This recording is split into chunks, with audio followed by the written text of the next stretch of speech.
ತಮಗೆಲ್ಲರಿಗೂ ಆದರದ ಸ್ವಾಗತವನ್ನು ಮಾಡುತ್ತೇನೆ. ನಾನು ನಾವು ಇಂದು ಯಕ್ಷಗಾನ ಸಂಘದ ವಾರ್ಷಿಕೋತ್ಸವದ ಆಚರಣೆಗೆ ಸಂಭ್ರಮದಿಂದ ಸೇರಿದ್ದೇವೆ. ಈ ಸಂಭ್ರಮಕ್ಕೆ ಕಾರಣವಾಗಿರುವ ಸಂಘಟನೆಯ ರೂವಾರಿ ಸುಮಾಗಳಿವೆ. ಯಕ್ಷಗಾನ ಕ್ಷೇತ್ರದಲ್ಲಿ ತಮ್ಮದೇ ಛಾಪನ್ನು ಮೂಡಿಸಿದ ಜೂನಿಯರ್ ಚಿಟ್ಟಾಣಿಯಂತೆ ಹೆಸರಾಗಿರುವ ಇವರು ನಮ್ಮೆಲ್ಲರ ಪ್ರೀತಿಯ ಸುಮಕ್ಕ. ಅವರ ಸಾಧನೆಯನ್ನು ಶಬ್ದಗಳಲ್ಲಿ ಬಣ್ಣಿಸಲಿಕ್ಕೆ ಸಾಧ್ಯವೇ ಇಲ್ಲ. ಯಾಕೆ ಅಂತಂದರೆ ಬಾಲ್ಯದಿಂದಲೂ ಯಕ್ಷಗಾನದಲ್ಲಿ ಆಸಕ್ತಿ ಹೊಂದಿದ್ದ ಸುಮಕ್ಕ ವಿದೇಶದಲ್ಲೂ ಕೂಡ ಯಕ್ಷಗಾನದ ಕಂಪನ್ನ ಪದ್ಧತಿ ಸುಮಕ್ಕನಿಗೆ ನೀನೇ ಸಾಟಿ ಅನ್ನಿಸಿಕೊಂಡು ಬಂದಿರುವ ಸುಮಕ್ಕನ ಬಗ್ಗೆ ನೀನೇ ಹೇಳಿ.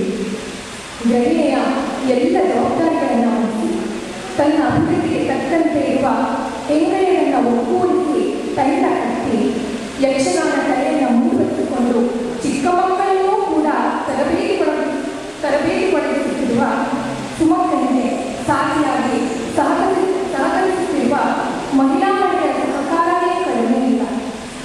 ಇಂತಹ ಒಂದು ಮಹಿಳೆಗೆ ನಾನು ಕೂಡ ಒಬ್ಬ ಸದಸ್ಯೆ ಎಂಬುದು ನನಗೆ ಅಭಿನಯ ಹಾಗೆ ಹೆಮ್ಮೆ. ಹಾಗೆ ಈ ಸಂದರ್ಭದಲ್ಲಿ ಎಲ್ಲ ಅತಿಥಿಗಳನ್ನು ವೇದಿಕೆಗೆ ಸ್ವಾಗತವನ್ನು ಕೊಡೋಣ. ಕಾರ್ಯಕ್ರಮದ ಅಧ್ಯಕ್ಷತೆಯನ್ನು ವಹಿಸಿಕೊಂಡಿರುವ ಶ್ರೀಮತಿ ಲೀಲಾ ಸೀತಾರಾಮನ್ ಇವರಿಗೆ ಮಹಿಳಾ ಮತ್ತು ಮಕ್ಕಳ ಯಕ್ಷಗಾನ ತಂಡದ ಅಧ್ಯಕ್ಷರಾಗಿರುವ ಸುಮಾರು ಸ್ವಾಗತವನ್ನು ಕೋರಬೇಕಾಗಿ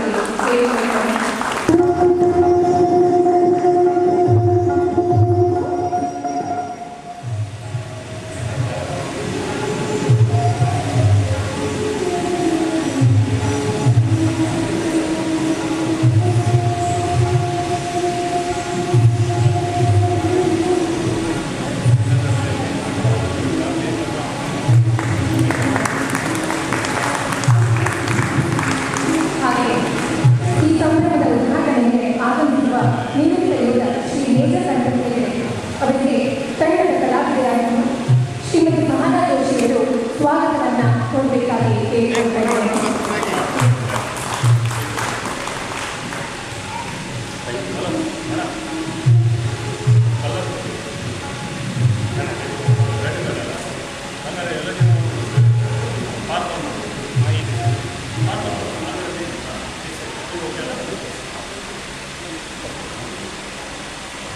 ಮುಖ್ಯ ಅತಿಥಿಯಾಗಿ ಆಗಮಿಸಿರುವ ಮಾನ್ಯ ಶ್ರೀ ಶ್ರೀಪಾದ್ ಭಟ್ ಅವರಿಗೆ ತಂಡದ ಇನ್ನೊಬ್ಬ ಕಲಾವಿದರಾಗಿರುವ ಶ್ರೀಮತಿ ಜ್ಯೋತಿಯವರಿಗೆ ಸ್ವಾಗತವನ್ನು ಕೋರಬೇಕಾಗಿ ಕೇಳಿಕೊಳ್ಳುತ್ತೇನೆ.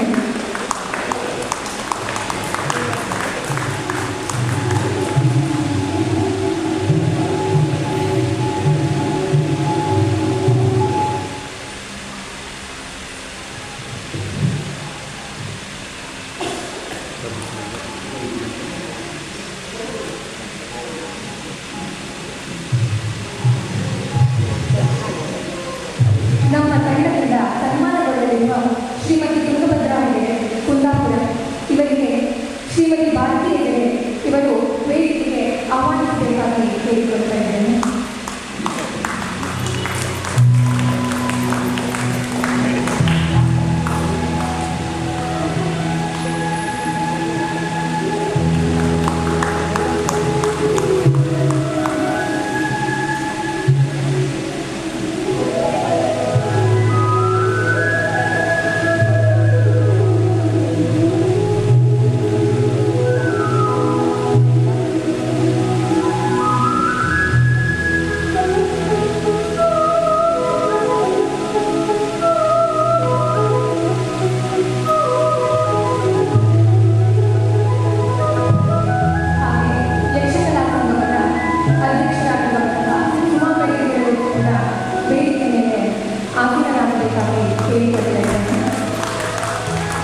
ಯಾವುದೇ ಒಂದು ಕಾರ್ಯಕ್ರಮವನ್ನು ಪ್ರಾರಂಭಿಸಬೇಕಾದ್ರೆ ನಾವು ಆ ವಿನಾಶಕನನ್ನು ಮೆರೆಯಲೇಬೇಕು. ಹಾಗಾಗಿ ಮೊದಲಿಗೆ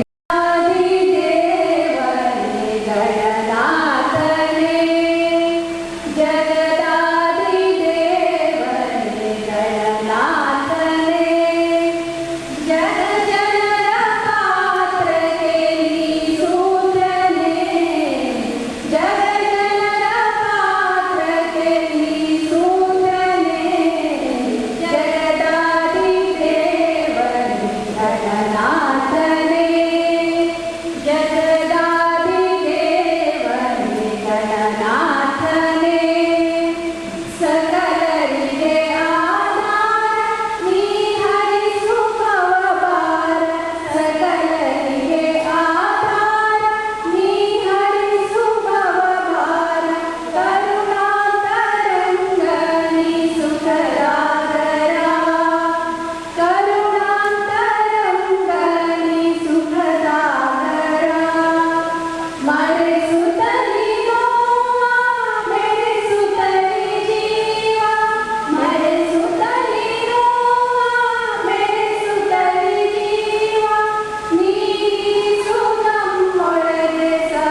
ಒಂದೇ ಮಾತನ್ನು ಹೇಳಬೇಕು ಅಂತ ಹೇಳಿದ್ರೆ ಸರಳ ಸಜ್ಜನ ಸಾಧಕರ ವೇದಿಕೆ, ಅತ್ಯಂತ ಸಂತೋಷವಾಗುವಂತಹ ವೇದಿಕೆ.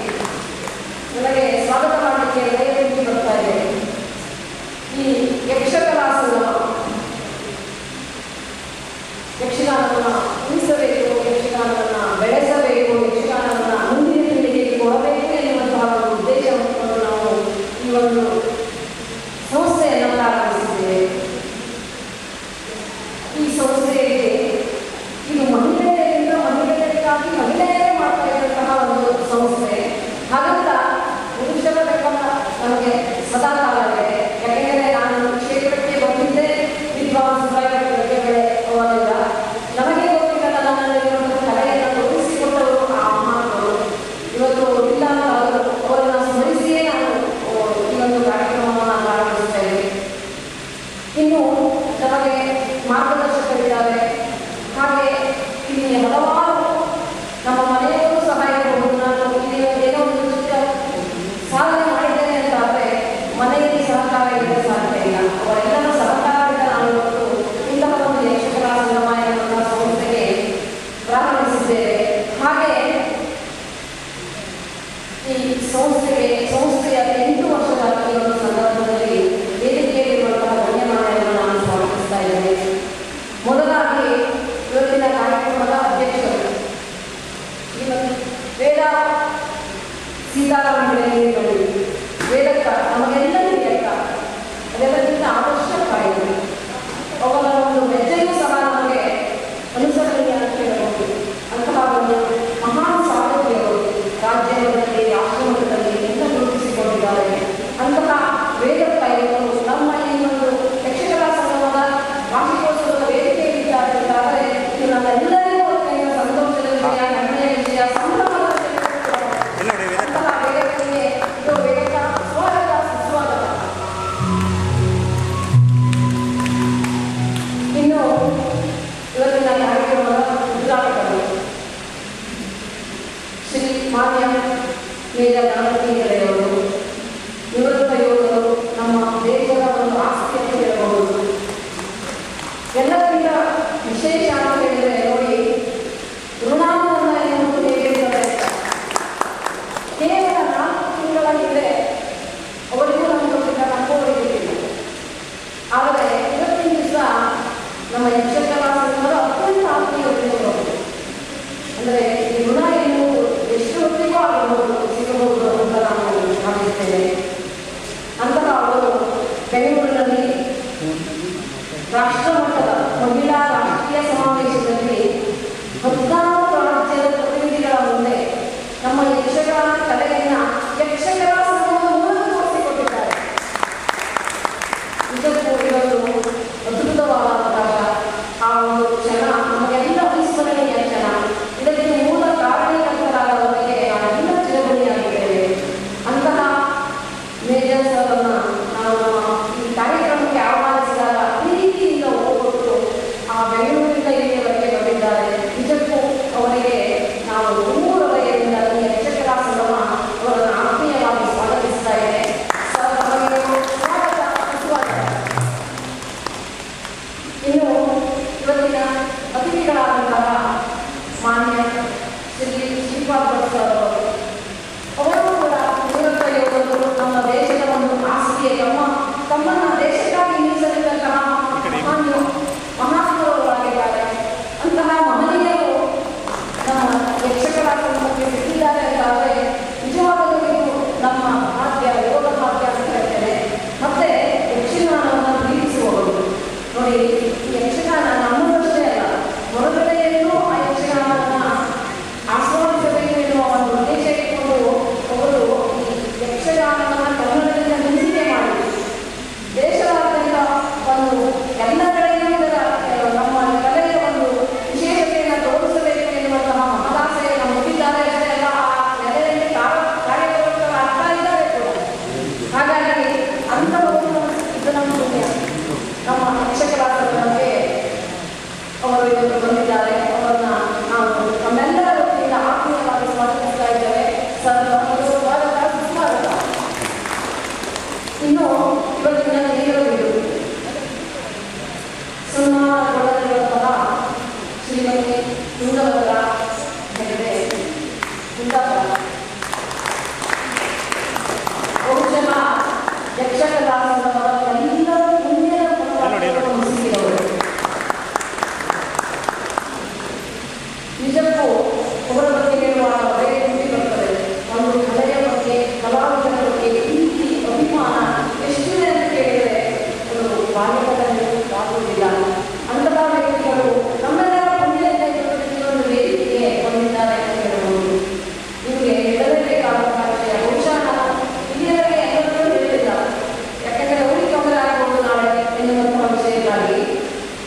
ಮೇಜ ಗಣಪತಿಗೆ ಹಾಗೂ ಸಭೆಯಲ್ಲಿ ಬಂದ ಎಲ್ಲ ಅಭ್ಯರ್ಥಿಗಳಲ್ಲಿ ಕಾರ್ಯಕ್ರಮವನ್ನು ಉದ್ಘಾಟಿಸಬೇಕಾಗಿ ಹೇಳಿಕೊಳ್ತಾ ಇದ್ದೇನೆ.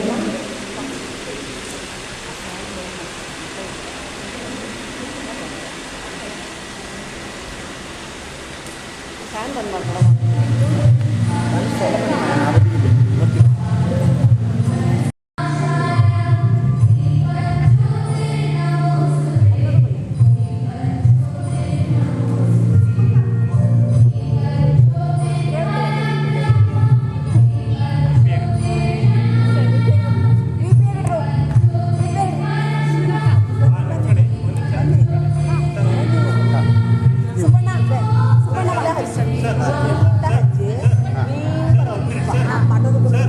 ಹೌದಾ? ಇವತ್ತು ಏನೋ ಒಂದು ಹೊಸ ಕಲ್ತಾತು.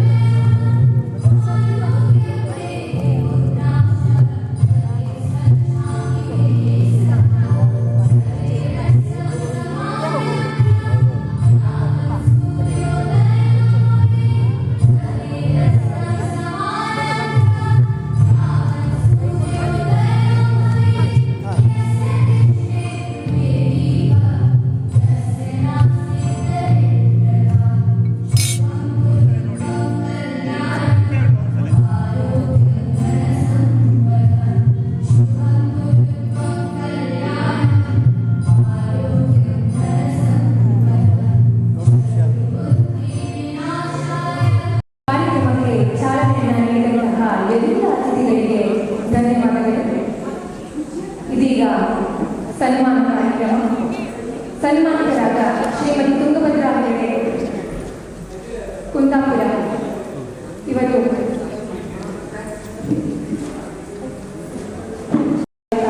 ಕೇಳಿಕೊಳ್ತಾ ಇದ್ದೀನಿ.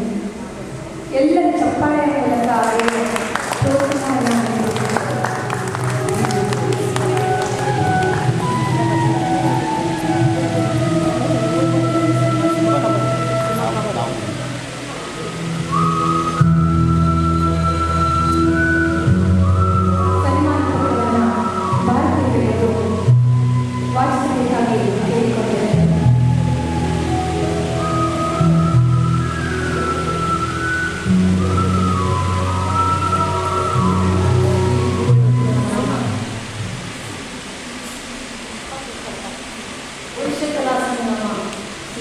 ಮಹಿಳಾ ಮತ್ತು ಮಕ್ಕಳ ಯಕ್ಷಗಾನ ಮಂಡಳಿ ಕಾರ್ಯನಿರ್ವಹಿಸಿ ವಾರ್ಷಿಕೋತ್ಸವದ ಸುವರ್ಣ ಕ್ಷಣದಲ್ಲಿ ಸನ್ಮಾನ ಶ್ರೀಮತಿ ತುಂಗಭದ್ರಾ ಸುಬ್ರಾಯ ಸಾಲ್ಕಡಿ ಬೈರಿಮನೆ ಮೂಲದವರು. ಜ್ಞಾನವೇ ಬೆಳಕು, ಶಿಕ್ಷಣವೇ ಅದರ ದೀಪ ಎಂದು ಸಾರುವ ನಿಮ್ಮ ಜೀವನ ಪಯಣವು ನಿಜಕ್ಕೂ ಪ್ರೇರಣಾದಾಯಕವಾಗಿದೆ. ಸುಮಾರು 39 ವರ್ಷಗಳ ದೀರ್ಘ ಸರ್ಕಾರಿ ಸೇವೆಯಲ್ಲಿ ಸಾಗರದಿಂದ ಮುರುಡೇಶ್ವರ, ಮಂಚಿಕೇರಿ, ಕುಂದಾಪುರದವರೆಗೆ ವಿಸ್ತರಿಸಿದ ನಿಮ್ಮ ಕಾರ್ಯಭೂಮಿ ಶಿವಮೊಗ್ಗ, ಉತ್ತರ ಕನ್ನಡ ಮತ್ತು ದಕ್ಷಿಣ ಕನ್ನಡ ಜಿಲ್ಲೆಗಳ ವಿದ್ಯಾರ್ಥಿಗಳ ಪ್ರತಿನಿಧಿಸಿ ಜ್ಞಾನದೀಪ ಹಚ್ಚಿದ ಪವಿತ್ರ ಸಾಧನೆಯಾಗಿದೆ. ಶಿಕ್ಷಣ ಕ್ಷೇತ್ರದಲ್ಲಿ ನಿಮ್ಮ ತ್ಯಾಗ, ನಿಷ್ಠೆ ಮತ್ತು ಸೇವಾಭಾವವು ಅನೇಕ ಮನಸ್ಸುಗಳಲ್ಲಿ ಅಕ್ಷಯವಾಗಿರುತ್ತದೆ. ಈ ವ್ಯಕ್ತಿಯ ನಂತರವೂ 8 ವರ್ಷಗಳಿಂದ ನಿಮ್ಮ ವ್ಯಕ್ತಿತ್ವವು ಸಮಾಜಕ್ಕೆ ಮಾರ್ಗದರ್ಶನವಾಗಿದ್ದು ಸರಳತೆ ಮತ್ತು ಮೌಲ್ಯಗಳ ಪ್ರತಿರೂಪವಾಗಿ ಬೆಳಗುತ್ತಿದೆ. ಅದರ ಜೊತೆಗೆ ನೀವು ಉದಾರಿ ಮಹಾದಾನಿಯಾಗಿ ಹಾಗೂ ಕಲಾ ಪೋಷಕರಾಗಿ ಗುರುತಿಸಿಕೊಂಡಿದ್ದು ವಿಶೇಷವಾಗಿ ಗಮನಾರ್ಹವಾಗಿದೆ. ಮಹಿಳಾ ಕಲಾವಿದರ ಬಗ್ಗೆ ನಿಮ್ಮ ಅಪಾರ ಆಸಕ್ತಿ ಮತ್ತು ಉತ್ತೇಜನವು ಕಲಾಲೋಕಕ್ಕೆ ಚೈತನ್ಯವನ್ನು ನೀಡಿದೆ. ನಮ್ಮ ಯಕ್ಷಕಲಾ ಸಂಗಮದಲ್ಲಿ ನಿಮ್ಮ ಮನ ಧನಗಳಿಂದ ತೋರಿದ ಅಪಾರ ಪ್ರೀತಿ ಮತ್ತು ಬೆಂಬಲವು ನಮ್ಮ ಸಂಘದ ಬೆಳವಣಿಗೆಗೆ ಅಮೂಲ್ಯ ಶಕ್ತಿಯಾಗಿದೆ. ಕುಂದಾಪುರದ ಚಿಕ್ಕಳ್ಳಿ ನಿವಾಸಿ ಯಜಮಾನರಾದ ಕೃಷ್ಣ ಕೆಂಪಾರ್ ಅವರೊಂದಿಗೆ ನಿಮ್ಮ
ಮಾಹಿತಿಗಳನ್ನು ಕೊಟ್ಟಿದ್ದಾರೆ. ಹಿರಿಯರಾದ ಸುಬ್ರಹ್ಮಣ್ಯ ಕೇಳಿಕೊಟ್ಟ ಇವರು ನಮ್ಮ ಯಕ್ಷಕಲಾಸನದ ಪೋಷಕರು, ಆತ್ಮೀಯರು ಎಲ್ಲರೂ ಅವರಿಗೆ ಈ ವೇದಿಕೆ. ಕಲಾವಿದರ ಕೊಡುಗೆಯನ್ನು ಹೊಂದಿಸುತ್ತಾ ನನ್ನ ಆರಾಧ್ಯತೆಯವರ ಸ್ಮರಣೆ ವೇದಿಕೆಯಲ್ಲಿ ಬರುವಾಗಲೇ ಹೇಳಿ ನಾವು ಕುರಿತು ವಿನೋದಕ್ಕೆ ಮಾತನಾಡುವ ಸಂದರ್ಭ ಇವತ್ತು ವೇದಿಕೆಯನ್ನು ಏರಿದವರು, ವೇದಿಕೆಯನ್ನು ಏರಿಸುವ ಹಿನ್ನೆಲೆಯಲ್ಲಿರುವವರೆಲ್ಲ ತಾರುಗಳು. ನನಗೆ ದಾನದ ಮಹತ್ವದ ಕುರಿತಾಗಿ ಒಂದು ಸ್ವಲ್ಪ ಇವತ್ತಿನ ಈ ಸನ್ಮಾನಿತರ ಪರವಾಗಿ ಮಾತನಾಡುವುದಕ್ಕೆ ಕರೆದಾದ ವೇದಿಕೆಗೆ ಬರುವಾಗ ಒಂದು ಸ್ವಲ್ಪ ಸಂಕೋಚ ಆಯಿತು. ಆದರೆ ಅದನ್ನು ನಿವಾರಿಸಿಕೊಂಡು ನಾನು ಸ್ವಲ್ಪ ಸಮಾಧಾನಕ್ಕೆ ಬಂದೆ. ಈ ಎಲ್ಲ ಕಾರಣಗಳ ಮಧ್ಯದಲ್ಲಿ ಒಂದು ಸಾರಿ ನಾವು ಒಂದು ಕಾರಣ ಭಾಗ್ಯ ಬರುತ್ತಲ್ಲ, ಹಾಗಿದ್ದರೆ ಈ ಕಾರ್ಯದ ಒಂದು ಮೌಲ್ಯ ಬಂದಿದ್ದು ಯಾವಾಗ ಹೇಳಿದ್ರೆ ಆ ಕಾರ್ಯಗಳ ಸಮೂಹದಲ್ಲಿ ಹಿಡಿದ್ರಿಂದ ಅಂತ ಒಂದು ಸಮಾಧಾನ. ಈ ಮಾತಿಗೆ ತೊಡಗುವಾಗ ಒಂದು ಪೂರ್ವಾಂಗ ಆಗಬೇಕು. ಹಾಗಾಗಿ ಮೊದಲೇ ಪೂರ್ವಾಂಗ ಈ ನಮಗೂ ಇದ್ದಿದ್ದೆಲ್ಲ ಮನೆ ಚಳಿ ಬಿಡಬೇಕು, ಯಾವ ವಿಷಯದ ಬಗ್ಗೆ ಮಾತಾಡಬೇಕು, ಅದು ಹೊಂದಾಣಿಕೆ ಬರಬೇಕು ಅನ್ನೋದರ ಬಗ್ಗೆ ಒಂದು ಪೂರ್ವ ಸಿದ್ಧತೆ ತಿಳಿದೆ. ವೇದಿಕೆಯ ಮೇಲೆ ಹಿರಿಯರಾಗಿ ಹೊರಟು ಸಭಿಗಳ ಸಮ್ಮುಖದಲ್ಲಿ ಸನ್ಮಾನಗೊಳ್ಳುತ್ತಿರುವಂಥ ಶ್ರೀಮತಿ ತುಂಗಭದ್ರಾ ಹೆಗಡೆಯವರು ಈ ಸನ್ಮಾನ ಕಾರ್ಯಕ್ರಮಕ್ಕೆ ಒಂದು ಯಾರ ಯಜಮಾನತ್ವದಲ್ಲಿ ಆಯಿತು ಒಂದು ಬರ್ತದೆ, ಯಾರು ನೇತಾರರಾಗಿದ್ದರು, ಯಾವುದೇ ಕಾರ್ಯಕ್ರಮ ಮಾಡುವಾಗ ಯಾರು ಯಜಮಾನರು, ಒಂದು ಯಜ್ಞವನ್ನು ಮಾಡುವಾಗ ಯಾರು ಆಚಾರ್ಯರು, ಹೀಗೆಲ್ಲ ಬರ್ತದೆ. ಅದಕ್ಕೆ ಇವತ್ತಿನ ಈ ಕಾರ್ಯಕ್ರಮ ಕೇವಲ ಸಭೆ ಅಂತಲ್ಲ, ಈ ಸಭೆಯಲ್ಲಿ ಇನ್ನೊಂದು ವೇದಿಕೆಗಳು ಇವತ್ತಿನ ಎಲ್ಲ ಕಾರ್ಯಕ್ರಮಕ್ಕೂ ಒಂದು ಯಜಮಾನತ್ವವನ್ನು ಹೊಂದಿಯದನ್ನು ಸಮರ್ಥವಾಗಿ ನಿರ್ವಹಿಸುವ ಅರ್ಹತೆಯುಳ್ಳ ಮತ್ತು ಉತ್ಸಾಹಿಗಳಾದಂತಹ ಶ್ರೀಮತಿ ವೇದ ಹೆಗಡೆ. ಆಮೇಲೆ ಇಂತಹ ಒಂದು ಕಾರ್ಯಕ್ರಮವನ್ನು ಸಂಘಟಕರಿಗೆ ಬಂದಿದ್ದು ಯಾಕೆ ಉದ್ಘಾಟನೆ ಮಾಡಬೇಕು, ಇವತ್ತು ಅಂತಲ್ಲ, ಈ ಪ್ರತಿ ವಾರ್ಷಿಕೋತ್ಸವಕ್ಕೂ ಬರ್ತದೆ. ಯಾರಿಗೆ ಅಧ್ಯಕ್ಷತೆ ಮಾಡೋದು, ಯಾರಿಗೆ ಉದ್ಘಾಟನೆ ಮಾಡಬಾರ್ದು. ಈ ಯಕ್ಷಕಲಾಸನದ ಭಾಗ್ಯಕ್ಕೆ ಒಂದು ಏನಾಗ್ತಾ ಇದೆ ಅಂತಂದರೆ ಯಾವಾಗಲೂ ಈ ದೇಶದ ಜನರ ಕಣ್ಣುಮಣಿಗಳಲ್ಲಿ ಒಬ್ಬೊಬ್ಬರು ಸಿಗುತ್ತಾ ಇದ್ದಾರೆ. ಈ ವರ್ಷ ನಮ್ಮದೇ ರಾಜ್ಯದ ಸೈನಿಕರು ಹೋದರು, ನಮಗಿರುವ ತಿಳುವಳಿಕೆ ಅವ್ರನ್ನೆಲ್ಲ ಮುಂದೆ ನಡೆಸುವವರು ಸೇನಾ ನಾಯಕರು. ಈ ಜನಸಾಮಾನ್ಯರಾದಂತಹ ನಾವು ಅರ್ಥ ಮಾಡುವುದು ಇಷ್ಟೇ. ಅದರಲ್ಲಿ ಬೇರೆ ಬೇರೆ ವಿಭಾಗಗಳಿರ್ತದೆ, ಅದರಲ್ಲಿ ಬೇರೆ ಬೇರೆ ಜವಾಬ್ದಾರಿ ಕೊಡುವಂತಹ ಸ್ಥಾನಗಳು ಅದು ಆ ಕ್ಷೇತ್ರದಲ್ಲಿ ಇರುವಂಥದ್ದು.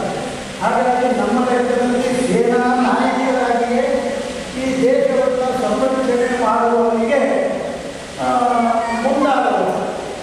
ನಮಗೆ ಯಕ್ಷಗಾನದ ಭಾಷೆಯಲ್ಲಿ ಹೇಳುವುದಾದ ಸೇನಾಪತಿಗಳು ಅಂತಹ ಒಂದು ಕಾರ್ಯವನ್ನು ಯಶಸ್ವಿಯಾಗಿ ನಿರ್ವಹಿಸಿ ಹೇಗೆ ಯೋಧರಾಗಿ ಕೈಗೊಳ್ಳುತ್ತಿದ್ದಾರೋ ಹಾಗೆ ಇವತ್ತು ಮತ್ತೆ ಕೆಲವರಿಗೆ ಯೋಧರಾಗುವವರಿಗೆ ಒಂದು ಉತ್ಸಾಹ, ಅದಕ್ಕೆ ಪ್ರೇರಣೆಗೆ ಕಾರಣರಾದಂತಹ ಶ್ರೀಯುತ ಹಿರಿಯರಾದ ಗಣಪತಿ ಹೆಗಡೆಯವರು. ಆಮೇಲೆ ಶ್ರೀಪಾದ ಭಟ್ರು ನನಗೆ ಒಂದು ಯೋಧರು ಒಂದು ಏನು ತಿಳಿದಿದೆ, ಆದರೆ ಸೃಷ್ಟಿಯಲ್ಲಿ ಒಂದು ಅಗ್ನಿಪಥ ಅನ್ನೋದಕ್ಕೆ ಒಂದು ಸಂಯೋಜನೆ ಆಗುವಾಗ ಮಾರ್ಗದರ್ಶನ ಮಾಡಬೇಕು. ಯಾಕೆಂದರೆ ನನ್ನ ಸ್ನೇಹಿತರು ಗಜಾನನ ಹೆಗಡೆ ನಮ್ಮ ಉಪಸ್ಥಿತಿ ಹತ್ರ ಸಂಸ್ಕೃತ ಕೊಂಡಿಯವರು. ನಮಗೆ ಇಲ್ಲಿ ಕೆಲವರು ಈಗ ಎಲ್ಲ ಯೋಧರು ನಮಗೆ ಈಗ ಒಡನಾಟಕ್ಕೆ ಆಮೇಲೆ ನಿವೃತ್ತಿ ಆದಮೇಲೆ ಸಿಗುವುದಿಲ್ಲ. ಆದರೆ ಅದು ನಮ್ಮ ಭಾಗ್ಯ ಅಂತ ಹೇಳೋದಕ್ಕಿಂತ ಕಾರಣ ನೋಡಿ ಇವತ್ತು ನಮಗೆ ಸಿಗುವಲ್ಲಿಗೆ ಎಷ್ಟು ಉತ್ಸಾಹಿತರಾಗಿದ್ದಾರೆ. ಬೇರೆ ಯಾವುದೇ ಕ್ಷೇತ್ರದಲ್ಲಿ ಕಾರ್ಯವನ್ನು ನಿರ್ವಹಿಸಿ ನಿವೃತ್ತಿ ಆದಮೇಲೆ ಒಂದು ಸ್ವಲ್ಪ ಅವರು ಇಷ್ಟು ದಿವಸ ಭಾಳ ಸೇವೆ ಮಾಡಿದ್ದರಿಂದ ಅವರು ನಿವೃತ್ತಿ ಶಾಂತಿಯನ್ನು ಸಮಾಧಾನದಿಂದ ಇರಲಿ ಅಂತ ಹೇಳೋದು. ಇವರನ್ನು ನೋಡಿದರೆ ಈ ಮತ್ತೊಮ್ಮೆ ಶಾಂತಿ ಸಮಾಧಾನ ಅನ್ನೋದನ್ನು ಸ್ಥಾಪನೆ ಮಾಡುವಲ್ಲಿ ಹೀಗಿರಬೇಕು ಅನ್ನೋದಕ್ಕೆ ಮೂರ್ತಿ ಸ್ವರೂಪ ಅಂತ ಅಭಿಪ್ರಾಯ ಬರ್ತದೆ. ಈಗ ನನಗೆ ಇದನ್ನು ಹೇಳುವಾಗ ಏನಾಗ್ತದೆ ಕೇಳಿದ್ರೆ, ಸ್ವರ್ಣವಲ್ಲಿಯಲ್ಲಿ ಒಬ್ಬರ ಅನುಕೂಲಾದ ನಿವೃತ್ತ ಯೋಧರನ್ನು ಸನ್ಮಾನ ನಮ್ಮ ಗುರುಗಳು ಮಾಡುವ ಸಂದರ್ಭದಲ್ಲಿ ಅವರು ಹೇಳಿದರು, ಈ ಸೈನಿಕನಾಗಿ ಯಾರು ಇರ್ತಾರೆ ಅವರಿಗಿರೋದು ಒಂದೇ ಅವಕಾಶ. ಅದು ಒಂದು ನಮ್ಮ ಕೈಯಲ್ಲಿರುವ ಗನ್ನಿನ ಗುಂಡಿನಿಂದ ಎದುರಿಗಿದ್ದವರನ್ನು ಮನ್ನಿಸುವುದು, ಅದು ಅಲ್ಲದೆ ಹೋದರೆ ಅವರ ಗುಂಡಿನಿಂದ ನಾವು ಎದೆ ಕೊಟ್ಟು ಸಾಯುವುದು. ಅದು ತಪ್ಪಿ ಉಳಿದು ನಾವು ಹೀಗೆಲ್ಲ ನೋಡಲಿಕ್ಕೆ ಸಿಗ್ತೇವೆ ಅಂತ ಅವತ್ತು ನಮ್ಮ ಸನ್ಮಾನಿತ ನಮಗೆ ಹೇಳಿದ್ವಿ. ಹೀಗೆ ನಮಗೆ ಮುಂದಿನವರಿಗೆ ಅದರ ಕಡೆಗೆ ಆಸಕ್ತಿ ವಹಿಸುವುದಕ್ಕೆ ಈ ನಾವೆಲ್ಲ ಶಿಬಿರ ಮಾಡ್ತೇವೋ ಅಂಥದ್ದೊಂದು ಇದನ್ನು ಮಾಡಿಕೊಡುವುದಕ್ಕೆ ಇದ್ದಂತಹ ಒಂದು ಪದೇ ಇದೆ. ಹಾಗಾಗಿ ಅವರ ಬಗ್ಗೆ ಒಂದು ಹೆಮ್ಮೆ ಅಂತ ಹೇಳುತ್ತಾರೆ. ಇನ್ನು ನನ್ನ ವಿಷಯಕ್ಕೆ ಬರ್ತಾನೆ. ಸೇರಿದ ಸಭಿಕರೇ, ನಮಗೆ ಈ ಯಕ್ಷ ಕಲಾ ಸಂಗಮ ಅನ್ನೋದು ಈಗ 8 ವಾರ್ಷಿಕೋತ್ಸವವನ್ನು ಮಾಡಿಕೊಂಡಿದೆ ಅಂತಂದರು. ಈ ಒಂದು 2 ವರ್ಷದ ಹಿಂದೆ ಸನ್ಮಾನದಲ್ಲಿದ್ದಾಗ ನಾನು ಇದರಿಂದ ಸನ್ಮಾನ ಹೊಂದದವನೇ. ಅದು ದಶಮಾನೋತ್ಸವವನ್ನು ಕಂಡು ಅಮೃತ ಮಹೋತ್ಸವವನ್ನು ಆಚರಿಸಿಕೊಂಡು ವಜ್ರ ಮಹೋತ್ಸವದಲ್ಲಿ ಕಾಲಿಟ್ಟು ಶತಮಾನೋತ್ಸವವನ್ನು ಕಾಡುವಂತಾಗಲಿ ಅವತ್ತು ನಮ್ಮ ಹಾರೈಕೆ. ಹಾಗಂತ ನಮ್ಮ ಪುರಾತನವಾದಂತಹ ಪರಂಪರೆಯೇ ನಮಗೆ ಹೇಳುತ್ತದೆ, ಶತಮಾನ ಭವತಿ ಅನ್ನೋದಾಗಿ ಯಾವುದನ್ನು ಕೇಳಿದರೂ ಹಾಗೆ. ಪ್ರಸ್ತುತ ಸಂದರ್ಭದಲ್ಲಿ ಈ ಯಕ್ಷಕಲಾ ಸಂಗಮಕ್ಕೆ ಅವರು ಹೇಳಿದ್ರು, ನನಗೆ ಪ್ರತಿ ವರ್ಷ ನೀರು ಎರಿತಾರೆ, ಗೊಬ್ಬರ ಹಾಕ್ತಾರೆ, ನೀರು ಎರಿತಾರೆ, ಗೊಬ್ಬರ ಹಾಕ್ತಾರೆ. ಇದರ ಪರಿಣಾಮ ಏನು ಅಂತ ಕೇಳಿದರೆ ಫಲಶ್ರುತಿ. ಈ ಅನೇಕ ಮಕ್ಕಳು ನೋಡಿ, ನನಗೆ ಈಗ ಸ್ವಲ್ಪ ಒಂದು ಪುಟಾಣಿ ಮಗು ಒಂದು ಮುಖವಾಗಿ ಪಡ್ಕೊಂಡು ಯಾರೋ ತನ್ನವ್ರನ್ನ ಹುಡುಕೊಂಡು ಹೊರಗೆ ಬಂದಿದೆ. ನಮಗೆ ಶಿರ್ಸಿಯ ಇದರ ಬಗ್ಗೆ ಅಭಿಮಾನ ಅಂತಂದರೆ ಇಲ್ಲಿ 2 ಸಂಘಟನೆಗಳಿವೆ. ಒಂದು ಯಕ್ಷ ಗೆಜ್ಜೆ ಅನ್ನುವಂಥದ್ದು ನಿರ್ಮಲಾ ಗೋಳಿಗೊಪ್ಪರ ನೇತೃತ್ವದ್ದು, ಇನ್ನೊಂದು ಯಕ್ಷಕಲಾ ಸಂಗಮ ಸುಮಾರು ಅಡಿಗೆಹೊಳೆಯವರ ನೇತೃತ್ವ. ಈ 2 ಸಂಘಟನೆಗಳು ಅನೇಕ ಇವೆ, ಆದರೆ ಸದ್ಯದಲ್ಲಿ ಕಾಣುವಂಥದ್ದು ಈ 2. ಇಡೀ ವರ್ಷ ಈ ಯಕ್ಷಗಾನದ ಒಂದು ವಾತಾವರಣವನ್ನು ಇಡುವಲ್ಲಿ ಅವರ ಹಿನ್ನೆಲೆ ಬಹಳ ಕೆಲಸ ಮಾಡ್ತಾ ಇರುವಂಥದ್ದು. ಅನೇಕ ಕಲೆಗಳ ಮೂಲಕವಾಗಿ, ವೇಷಗಳ ಮೂಲಕವಾಗಿ ತಾವು ಕಾಣಿಸ್ತಾರೆ. ಅನೇಕ ವೇಷಗಳ ಮೂಲಕವಾಗಿ ಮುಂದಿನ ಪೀಳಿಗೆಯವರು ತೋರಿಸ್ತಾರೆ. ಪ್ರತಿ ವರ್ಷದ ಸಂದರ್ಭದಲ್ಲಿ ಇಂತಹ ಹಿರಿಯ ಮಹನೀಯರನ್ನು ಇವರಿಗೆ ಬಣ್ಣ ಹಚ್ಚಬೇಕಾಗುವುದಿಲ್ಲ, ಇವರು ಇರುವುದೇ ಬಣ್ಣ ಇಂಥವರನ್ನೆಲ್ಲ ಕಾಣಿಸ್ತಾರೆ. ಹಾಗಾಗಿ ನಮಗದೊಂದು ಹೆಮ್ಮೆ. ಈ ಸಂಸ್ಥೆಯ ಬಗ್ಗೆ ನಮ್ಮನ್ನು ಅಭಿಮಾನ ಬರಲಿಕ್ಕೆ ಕಾರಣ ಅಂತಂದರೆ, ಆತ್ಮಾರಾಮರು ಬರೆದಂತಹ ಒಂದು ರುಕ್ಮಾಂಗದ ಚರಿತ್ರೆ ಏಕಾದಶಿ ವ್ರತ ಅನ್ನುವಲ್ಲಿ ಅದರಲ್ಲಿ ಒಂದು ಪದ್ಯ ಬರ್ತದೆ. ಧರಣಿ ದೇವಿಯ ನೇತ್ರ 2 ಸಿಂಹಾಸನ ಅನ್ನುವುದು. ಹಾಗಿದ್ದರೆ ಈ ಧರಣಿ ದೇವಿಯ ನೇತ್ರ 2 ಸಿಂಹಾಸನ ಅಂತಂದ್ರೆ ಒಂದು ಸೂರ್ಯವಂಶ, ಇನ್ನೊಂದು ಚಂದ್ರವಂಶ. ಒಂದೊಂದು ಕಾಲದಲ್ಲಿ ಈ ವಂಶಗಳ ಪ್ರಭಾವ ಬೇರೆ ಬೇರೆ ಇರ್ತದೆ. ಒಂದಿಷ್ಟು ವರ್ಷಗಳ ಕಾಲ ಸೂರ್ಯವಂಶದ ಪ್ರಭಾವ, ಇನ್ನೊಂದಿಷ್ಟು ಕಾಲದಲ್ಲಿ ಚಂದ್ರವಂಶದ ಪ್ರಭಾವ. ಅದರಲ್ಲಿ ಯಾವುದೇ ಪ್ರಭಾವ ಅನ್ನೋದು ಇಲ್ಲದೆ ಹೋದಂತಹ ವಂಶದಲ್ಲಿ ಅದು ಕಣ್ಣಲ್ಲ ಅಂತ ಹೇಳೋದಿಲ್ಲ. ಹಾಗೆ ಈ ಶಿರ್ಸಿಯ ಯಕ್ಷಗಾನ ಅನ್ನುವುದನ್ನು ಒಂದು ಸ್ವರೂಪ ಅಂತ ಕಂಡಾವಾಗ ಈ ಎರಡು ಸಂಘಟನೆಗಳು ಎರಡು ಕಣ್ಣು ಅಂತ ನಾವು ತಿಳಿದುಕೊಳ್ಳಬಹುದು. ನಾವಂತೂ ತಿಳ್ಕೊಂಡಿದ್ದೇವೆ. ಅದರಲ್ಲಿ ಒಂದು ಕಣ್ಣಾದಂತಹ ಈ ಯಕ್ಷಕಲಾ ಸಂಗಮ, ಅವರೇ ಹೇಳಿದ್ದಾರೆ, ಮಹಿಳೆಯರಿಂದ ಮಹಿಳೆಯರಿಗಾಗಿ ಮಹಿಳೆಯರಿಗೆ.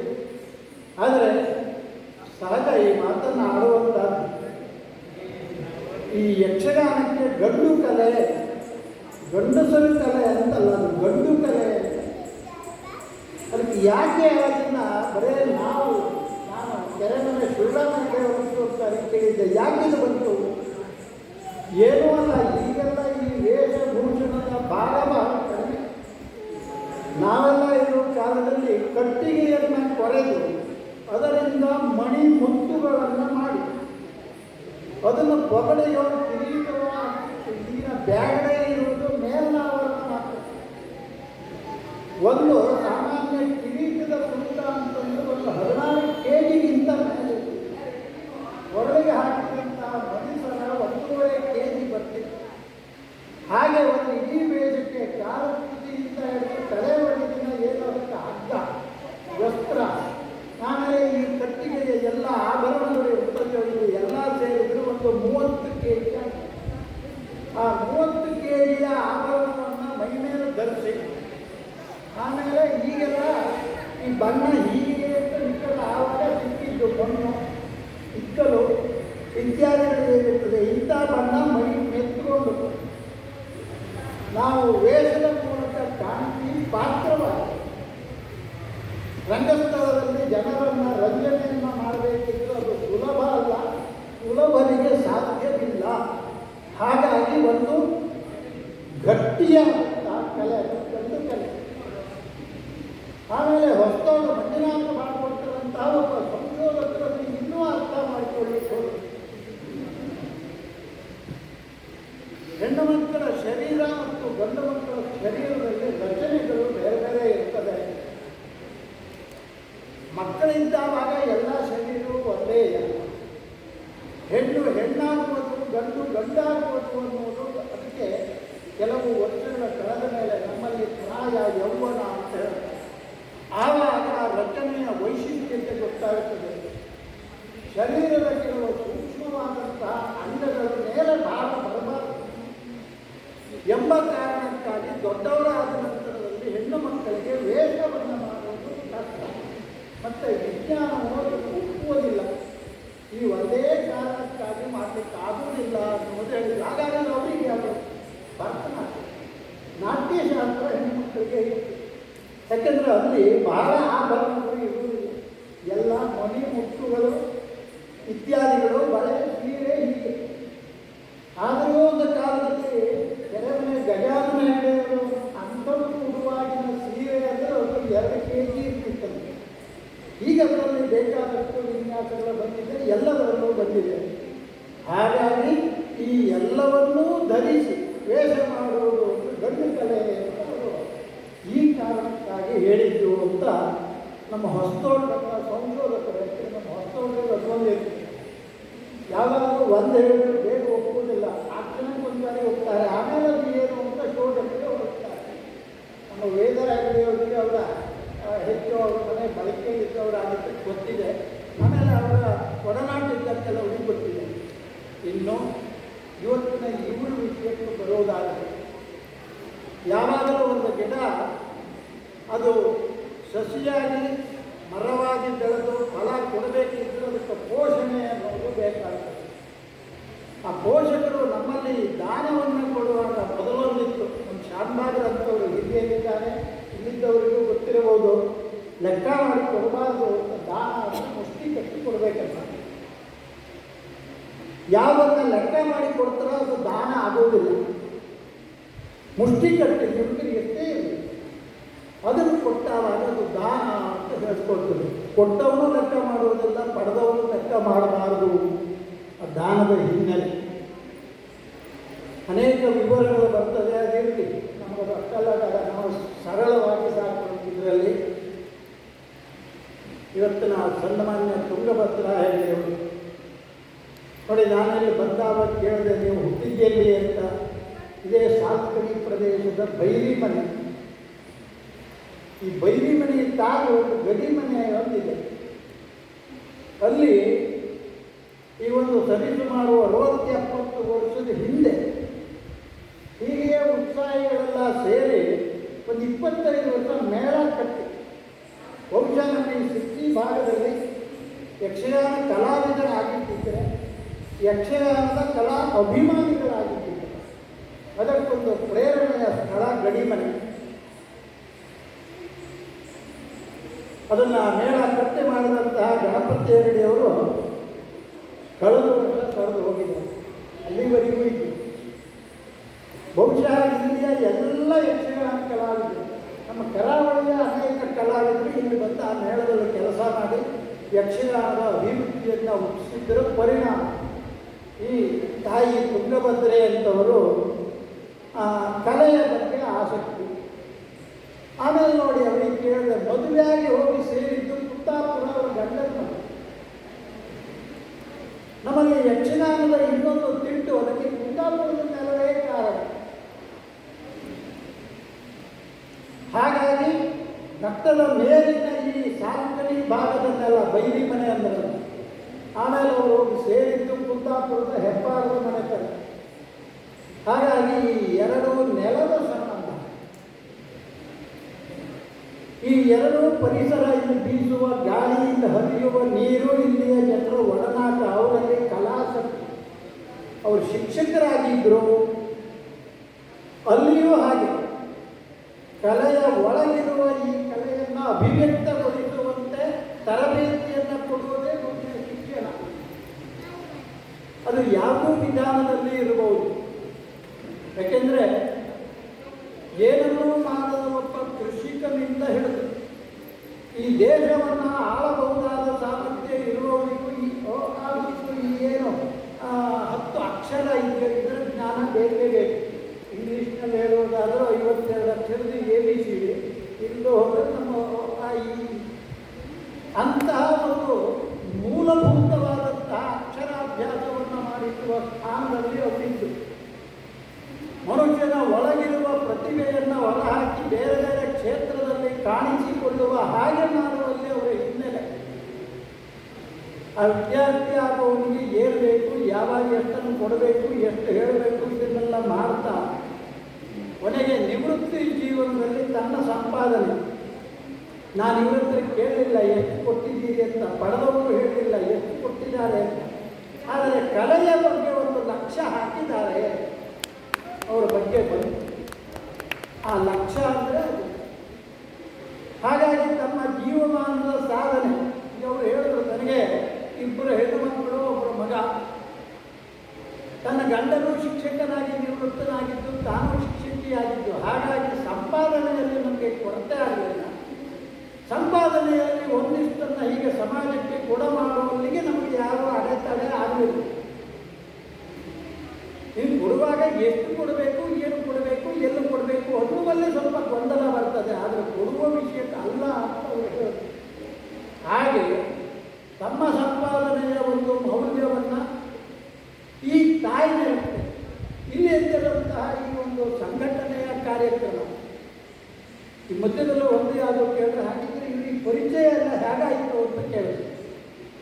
ಮೊಬೈಲ್ ನಮ್ಮಲ್ಲಿ ದೂರದರ್ಶನದ ಬಗ್ಗೆ ಒಂದು ಅದನ್ನು ಬಹಳ ಬಳಕೆ ಮಾಡಿದ್ರೆ ಕೆಟ್ಟೋಗ್ಬಿಡ್ತಾರೆ ಸಾರ್ವಜನಿಕವಾಗಿ. ಆದರೆ ಎಷ್ಟನ್ನು ಬಳಕೆ ಮಾಡಿದರೆ ಒಳ್ಳೆಯದಾಗ್ತದೆ ಅನ್ನೋದಕ್ಕೆ ಪ್ರಥಮದಲ್ಲಿ ಈ ಸಂಘಟನೆಯನ್ನು ಅವರು ಮೊಬೈಲ್ ಮೂಲಕ ಅವರು ಕಂಡಿದ್ದು, ಆಮೇಲೆ ಆ ಮೂಲಕವಾಗಿಯೇ ಪರಿಚಯವನ್ನು ಮಾಡಿಕೊಂಡಿದ್ದು, ಆನಂತರದಲ್ಲಿ ನಿಕಟವಾದಂತಹ ಸಂಪರ್ಕವನ್ನು ಮಾಡಿದ್ದು ಅಂತ ಹೇಳಿದ್ರು.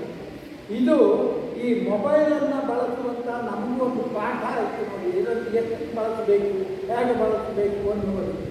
ಅಂದರೆ ನಿವೃತ್ತಿಯಾದರೂ ಒಂದು ರೀತಿಯ ಶಿಕ್ಷಕಿಯಾಗಿ ಇದ್ದಾರೆ ಅನ್ನೋದಕ್ಕಾಯಿತು. ಇನ್ನು ಯಾವುದನ್ನಾದರೂ ಕೊಡುವಂತಹ ಒಂದು ಮನಸ್ಸು ಬೇಕಲ್ಲ, ಸಂಪತ್ತಿದ್ರೆ ಆಗುವುದಿಲ್ಲ, ಮನಸ್ಸು ಅಂತರಂಗದಲ್ಲಿ ಬೇಕಾಗ್ತದೆ. ಎಷ್ಟೋ ಯಕ್ಷಗಾನದ ಸಂಘಟನೆ ಇದೆ, ಎಷ್ಟೋ ಯಕ್ಷಗಾನದ ಕಲಾವಿದರಿದ್ದಾರೆ, ಎಷ್ಟೋ ಬಡತನ.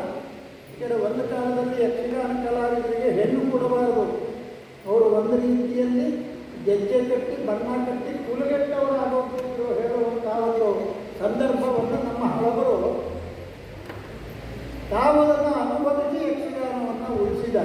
ಇಂತಹ ಕಲೆಯನ್ನು ಮುಂದುವರಿಸುವುದಕ್ಕೆ ಬೇಕಾಗಿ ಈ ರೀತಿಯ ಸಂಘಟನೆಗಳು ಇದ್ದಾವಾಗ ಒಂದು ಒಳ್ಳೆಯ ಕಲೆಗೆ ಇದನ್ನು ಕೊಡಬೇಕು.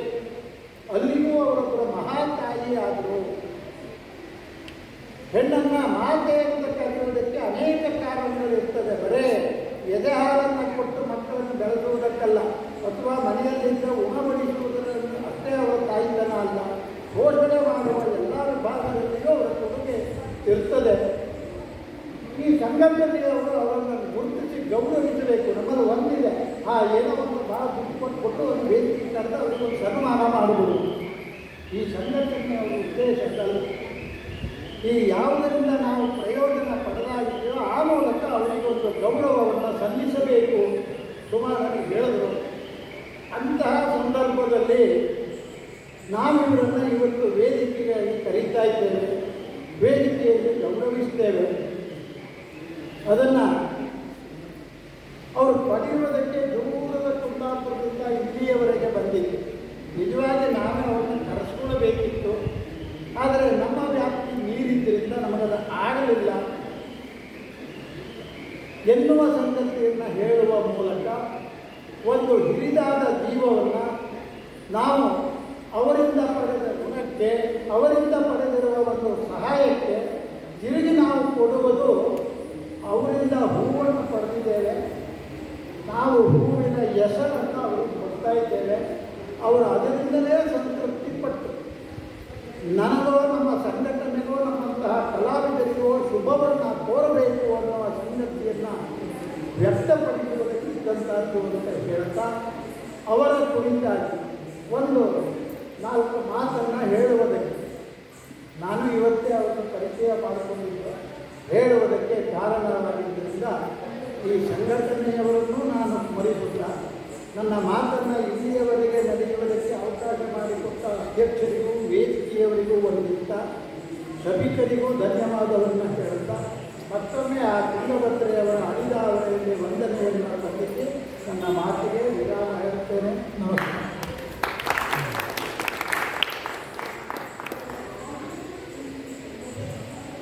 ದಾನದ ಮಹತ್ವವನ್ನು ವಿವರಿಸಿ ಹೇಳಿದ್ದಕ್ಕಾಗಿ ಧನ್ಯವಾದಗಳು. ಇದೇ ಒಂದು ಸುಸಂದರ್ಭದಲ್ಲಿ ನಮ್ಮ ಹೆಮ್ಮೆಯ ಯಕ್ಷಗುರು ಸುಮಾ ಗಡಿಗೊಡೆ ಹಾಗೂ ನಮ್ಮ ನೆಚ್ಚಿನ ಭಾಗವತಿಗೆ ವಿದ್ಯಾರ್ಥಿಗಳಿಂದ ಹಾಗೂ ಪಾಲಕರಿಂದ ಒಂದು ಸಣ್ಣ ಗೌರವ ಕಾಣಿಕೆಯನ್ನು ನೀಡಬೇಕಾಗಿ ನಾವು ಬರಬೇಕು ಅಂದ್ಕೊಂಡಿದ್ದೇವೆ. ಹಾಗಾಗಿ ದಯವಿಟ್ಟು ವೇದಿಕೆಗೆ ಬರಬೇಕು ಅಂತ ಭಾಗವತರಿಗೆ, ನಮ್ಮ ನೆಚ್ಚಿನ ಭಾಗವತರಿಗೆ ಹಾಗೂ ನಮ್ಮ ದಂಪತಿಗಳಿಗೆ ಸ್ವಾಗತ ಸುಸ್ವಾಗತ. ಎಲ್ಲರೂ ಒಮ್ಮೆ ಚಪ್ಪಾಳೆಯ ಮೂಲಕ ಅವರಿಗೆ ಆಹ್ವಾನವನ್ನು ನೀಡೋಣ.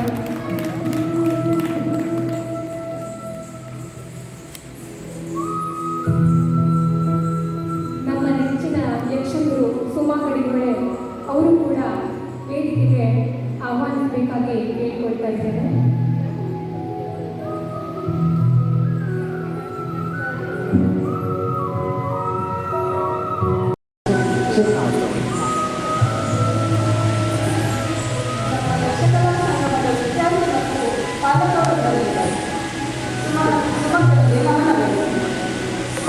ಸದೃಢ ಯಕ್ಷಕಲಾ ಸಂಗಮದ ಗುರುವಾರು ತಪ್ಪಿದ ಹೆಜ್ಜೆಗಳನ್ನು ಪ್ರೀತಿಯಿಂದ ತಿದ್ದಿದ ಅದ್ಭುತ ಪ್ರತಿಭೆಯ ಪಾತ್ರಧಾರಿ. ಕೊಡವೆಯ ಸುಮರ ಗಂಧದಂತೆ ಪರಿಮಳ ಪಸರಿಸುವ ಶಾಂತಿಯ ಪ್ರತಿರೂಪದಂತೆ, ತಾಳ್ಮೆಯ ತಾಯಿಯಂತೆ, ವಿದ್ಯೆಯ ಸರಸ್ವತಿಯಂತೆ ಸಹಕರಿಸುವ ಕಲಾದೇವಿಯ ಭಕ್ತರಂತೆ, ಯಕ್ಷಕಲಾ ದೇಗುಲದ ದೇವಿಯಂತೆ ಪ್ರಕಾಶಮಾನವಾಗಿ ಕಂಬಳಿಸುತ್ತಾ ನಮ್ಮೆಲ್ಲರ ಗುರುವಾಗಿ ಆಶೀರ್ವದಿಸುವ ಸಾಧನೆಯ ಮೆಟ್ಟಿಲೇರುತ್ತಿರುವ ಧ್ರುವ ತಾರೆಯಾಗಿ ಪ್ರತಿಭೆಗೆ ಮಿತಿ ಇಲ್ಲವೆಂದು ತೋರಿಸಿದ ಅಪ್ಪಟ ಚಿನ್ನದಂತೆ ಹೃದಯಗಳಲ್ಲಿ ಸದಾ ಅಚ್ಚರಿಯೇ ಒಲಿಯುವ ಪ್ರೇರಣಾಮಯಿ ನಮ್ಮ ಯಕ್ಷ ಪಯಣಕ್ಕೆ ಸನ್ಮಾನ ತೋರಿಸುವ ನಮ್ಮ ಮೊದಲ ಹೆಜ್ಜೆಗೆ ಹೆಜ್ಜೆಯಾದ ಸ್ಫೂರ್ತಿಯ ಸೆಲೆಯಾದ ನಮ್ಮ ಸುಮಕ್ಕ. ಸಹನೆಯ ಸಾಧಕರಾದವರು ಸನ್ನಿವೇಶ ಸಂದರ್ಭಗಳಿಗೆ ತಕ್ಕ ನ್ಯಾಯ ಒದಗಿಸುವವರು, ಸಂಕಟ ಕ್ಷಣದಲ್ಲಿ ನಿಂತು ಸಮಾಧಾನದಿಂದ ಸಾಗಿಸುವವರು,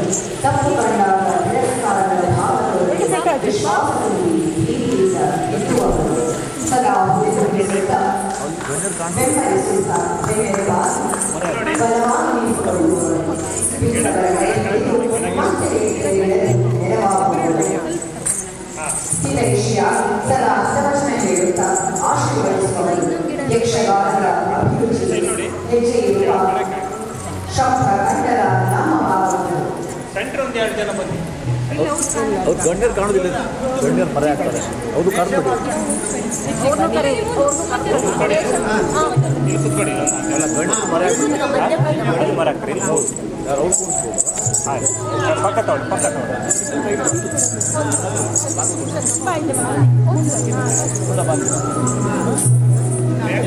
ಭಾಳ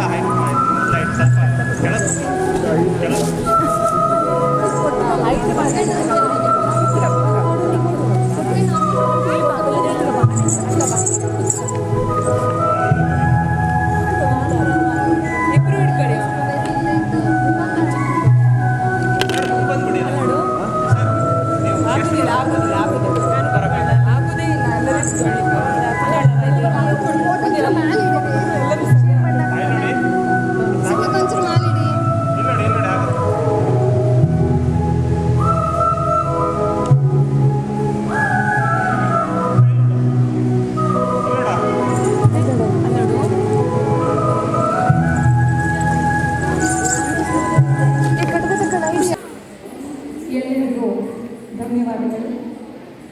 ಇದೀಗ ಸನ್ಮಾನಿತರ ಮಾತು ಶ್ರೀಮತಿ ತುಂಗಭದ್ರಾ ಹೆಗಡೆ ಕುಂದಾಪುರ ಇವರಿಂದ. ಎಲ್ಲರಿಗೂ ನಮಸ್ಕಾರ. ಇವತ್ತು ನನಗೆ ಎಲ್ಲರ ಹೆಸರು ಸರಿಯಾಗಿ ಪರಿಚಯ ಆಗಿಲ್ಲ. ಪಟ ಎಲ್ಲರ ಹೆಸರು ಹೇಳಲಿಕ್ಕೆ ವೇದಿಕೆಯಲ್ಲಿರೋ ಎಲ್ಲರ ಹೆಸರು ಸಹ ಪಟ ಹೇಳುವಷ್ಟು ಸಾಮರ್ಥ್ಯ ಇಲ್ಲ ನನಗೆ. ಹಾಗಾಗಿ ಎಲ್ಲರೂ ಕೂಡ ಯಕ್ಷಪ್ರೇಮಿಗಳು ಅಂತೇಳಿ ನಾನು ತಿಳ್ಕೊಂಡಿದ್ದೇನೆ. ಯಾಕಂದರೆ ಯಕ್ಷಗಾನಕ್ಕೆ ಬಂದಿದ್ದೀರಾ. ಇವತ್ತಿನ ಒಂದು ಕಾರ್ಯಕ್ರಮದಲ್ಲಿ ನನ್ನನ್ನು ತುಂಬ ಹೊಗಳಿ ಹೇಳಿದರು. ಇದಕ್ಕೆ ಹಿನ್ನೆಲೆ ಇದೆ. ಒಂದು ನಾನು ಕೊಟ್ಟಂಥ ಈ ದಾನಕ್ಕೆ ಒಂದು ಹಿನ್ನೆಲೆ ಅಂದರೆ ತವರು ಮನೆ ಕಡೆಗೆ ಏನಾದರೂ ಒಂದು ಸಹಾಯ ಮಾಡಬೇಕು, ಒಂದು ಸಮಾಜಕ್ಕೆ ಉಪಯೋಗ ಆಗುವಂಥ ಒಂದು ರೀತಿಯಲ್ಲಿ ನನ್ನ ಒಂದು ಉತ್ಪತ್ತಿ, ನನ್ನ ಆದಾಯ ಉಪಯೋಗಕ್ಕೆ ಬರಬೇಕು ಅಂತ ನನ್ನ ಮನಸ್ಸಿನಲ್ಲಿ ಇತ್ತು. ನಾನು ಸ್ವರ್ಣವಲ್ಲಿ ಮಠಕ್ಕೆ ಸ್ವಲ್ಪ ದೇಣಿಗೆ ಕೊಟ್ಟಿದ್ದೆ. ಆದರೆ ಸಮಾಜಕ್ಕೆ ಹೆಚ್ಚು ಉಪಯೋಗ ಆಗುವಂತೆ ಒಂದು ಏನಾದರೂ ಒಂದು ಮಾಡಬೇಕು ಅಂತ ಮನಸ್ಸಿನಲ್ಲಿ ಇತ್ತು. ಆಗ ಫೇಸ್ಬುಕ್ನಲ್ಲಿ ನಾನು ನೋಡಿದ್ದು ಸುಮಾ ಗಡಿಗೆಹೊಳೆ ಅವರ ಲೇಖನಗಳನ್ನು ಓದ್ತಾ ಇದ್ದೆ. ಇವರಿಗೆ ಕೊಟ್ಟರೆ ಏನಾದರೂ ಒಂದು ಉಪಯೋಗ ಆಗ್ತದೆ ಅಂತೇಳಿ ನನಗನ್ನಿಸ್ತು. ಹಾಗಾಗಿ ನಾನು ಅವರ ವೈಯಕ್ತಿಕ ಸಂಪರ್ಕ ಮಾಡಿ ಒಂದು ಅವರ ಖಾತೆಗೆ ಸ್ವಲ್ಪ ಹಣವನ್ನು ಕಳಿಸ್ತೇನೆ ಮತ್ತು ನಿಮ್ಮ ಕಾರ್ಯಕ್ರಮಕ್ಕೆ ಉಪಯೋಗಿಸಿಕೊಳ್ಳಿ ಅಂತ ಹೇಳಿದೆ. ಅವರು ಖುಷಿಯಾಗಿ ಒಪ್ಪಿಕೊಂಡ್ರು. ನಾನು ಅವರಿಗೆ ಹಣ ಕೊಟ್ಟದ್ದು ವೈಯಕ್ತಿಕ ಖಾತೆಗೆ ಕೊಟ್ಟದ್ದು. ಆದರೆ ಅವರು ಅದನ್ನು ಸಂಘಟನೆಗೆ ಬಳಸಿಕೊಂಡು ಒಂದು ಸಾರ್ಥಕ ರೀತಿಯಲ್ಲಿ ತೋರಿಸಿದ್ದಾರೆ. ಇದು ಅವರ ದೊಡ್ಡ ಗುಣವನ್ನು ತೋರಿಸಿದೆ. ಇದು ನನಗೆ ತುಂಬ ಸಮಾಧಾನವನ್ನು ಕೊಟ್ಟು ಯಕ್ಷಗಾನಕ್ಕೆ ಕೊಡ್ಬೋದು ಅಂತ ನನಗೆ ಅನಿಸಿದ್ದಕ್ಕೆ ಕಾರಣ, ಯಕ್ಷಗಾನದಲ್ಲಿ ಮಕ್ಕಳ ಸರ್ವತೋಮುಖ ಏಳಿಗೆ ಆಗ್ತಾರೆ ಅಂತ ನನ್ನ ಅನಿಸಿಕೆ. ಮಕ್ಕಳು ದೈಹಿಕವಾಗಿ ಸಹ ಸಬಲರಾಗ್ತಾರೆ ಮತ್ತು ಒಂದು ಅವರ ತಮ್ಮ ದೇಹವನ್ನು ಹಿಡಿತಕ್ಕೆ ತೆಗೆದುಕೊಂಡು ಮಾನಸಿಕವಾಗಿ ಮಾತುಕತೆಗೆ ಮನಸ್ಸನ್ನು ಸಿದ್ಧಗೊಳಿಸಿಕೊಂಡು ಅವರು ಮಾತನ್ನು ಆಡಬೇಕಾಗ್ತದೆ, ಕೃತಿಯಲ್ಲಿ ಕುಣಿತವನ್ನು ಮಾಡಬೇಕಾಗ್ತದೆ, ಒಂದು ಮಾತುಕತೆ ಮತ್ತು ನೃತ್ಯ ಮತ್ತು ಪ್ರಸಂಗಕ್ಕೆ ತಕ್ಕಂತೆ ಸಂಭಾಷಣೆಯನ್ನು ಕೂಡ ಹೇಳಬೇಕಾಗ್ತದೆ. ಹೀಗೆ ಸರ್ವತೋಮುಖ ಮಾನಸಿಕ ಮತ್ತು ದೈಹಿಕ ಚಟುವಟಿಕೆಗಳು ಒಟ್ಟಾರೆಯಲ್ಲಿ ಅಭಿವೃದ್ಧಿ ಆಗ್ತದೆ. ಆದ್ದರಿಂದ ಈ ಒಂದು ಕಾರ್ಯಕ್ರಮಕ್ಕೆ ದೇಣಿಗೆಯನ್ನು ಕೊಡ್ಬೋದು ಎಂದು ನನಗನ್ನಿಸ್ತು. ಹಾಗೂ ಅದು ಕೊಟ್ಟದ್ದು ಕೂಡ ತುಂಬ ಸಾರ್ಥಕ ಆಯಿತು ಅಂತೇಳಿ ನನಗೆ ಈ ಕಾರ್ಯಕ್ರಮದಲ್ಲಿ ಅವಶ್ಯಕವಾಗಿ ಗೊತ್ತಾಯಿತು. ಮತ್ತು ನಿಮ್ಮೆಲ್ಲರ ಈ ಸಮಾಜ ಸೇವೆ ಹಣ ಕೊಡೋದು ಭಾಳ ಮುಖ್ಯ ಅಲ್ಲ, ಅದನ್ನು ಸದ್ವಿನಿಯೋಗ ಮಾಡಿಕೊಂಡು ಮುಂದುವರಿಸ್ತಾರಲ್ಲ, ನಿಮ್ಮಂಥ ಒಳ್ಳೆಯ ಮನಸ್ಸು ಇಲ್ಲಿ ನನಗೆ ಸಿಕ್ಕಿದ್ದ ನನ್ನ ಪುಣ್ಯ ಅಂತ ನಾನು ಭಾವಿಸ್ತೇನೆ. ನಿಮ್ಮೆಲ್ಲರಿಗೂ ಒಳ್ಳೆಯದಾಗಲಿ ಮತ್ತು ಇಂಥ ಒಳ್ಳೆಯ ಸಮಾಜಮುಖಿ ಕೆಲಸಗಳು ನಿಮ್ಮಿಂದ ನಡೆಯಲಿ. ನಮ್ಮ ಕಾಲ ಎಲ್ಲ ಮುಗಿತಾ ಬಂತು, ಇನ್ನು ನಿಮ್ಮೆಲ್ಲರ ಕಾಲ. ಆದ್ದರಿಂದ ನಿಮ್ಮ ಏಳಿಗೆಯಿಂದ ಯಾವ್ಯಾವ ರೀತಿಯಲ್ಲಿ ಎಷ್ಟೆಷ್ಟು ಸಾಧ್ಯವೋ ಎಲ್ಲ ಯಾರ್ಯಾರಿಂದ ಎಷ್ಟೆಷ್ಟು ಗ್ರಹಿಕೆ ಆಗ್ತದೆಯೋ ಅದೆಲ್ಲ ಮುಗಿಸಿಕೊಂಡು ಬೆಳವಣಿಗೆ ತೆಗೆದುಕೊಂಡು ಮನಸ್ಸಿಗೆ ತೆಗೆದುಕೊಂಡು ನೀವು ಮುಂದುವರಿಬೇಕಾಗ್ತದೆ. ಮತ್ತು ಮೊದಲು ನಾವು ಇನ್ನೊಬ್ಬರಿಗೆ ಬೆಳಕನ್ನು ಕೊಡಬೇಕಾದ್ರೆ ಮೊದಲು ನಮ್ಮಲ್ಲಿ ಒಂದು ಜ್ಯೋತಿ ಅಥವಾ ಬೆಳಕು ಇರಬೇಕಾಗ್ತದೆ. ಆದ್ದರಿಂದ ಯಕ್ಷಗಾನ ಈ ಸಂಘಟನೆಯನ್ನು ಈ ಕೆಲಸವನ್ನು ಸಮರ್ಥವಾಗಿ ಮಾಡ್ತದೆ ಅಂತ ನನಗೆ ಅನ್ನಿಸ್ತದೆ. ಮತ್ತು ಹಾಗೆ ಇಲ್ಲಿ ಸೇರಿದಂಥ ಒಳ್ಳೆಯ ವ್ಯಕ್ತಿಗಳು ಕೂಡ ಇಂಥವನ್ನು ಒಪ್ಪಿಕೊಳ್ಳುವಂಥ ಒಂದು ಮನಸ್ಥಿತಿಯಲ್ಲಿರುವಾಗ ನಾನು ಮಾಡಿದ ಒಂದು ಸಾರ್ಥಕವಾದ ಒಂದು ಕೆಲಸ ಮತ್ತು ನಿಮ್ಮೆಲ್ಲರ ಆಶೀರ್ವಾದ ನನ್ನ ಮೇಲೆ ಇರಲಿ ಅಂತೇಳಿ ಪ್ರಾರ್ಥಿಸಿ ನನ್ನ ಮಾತುಗಳನ್ನು ಮುಗಿಸ್ತೇನೆ.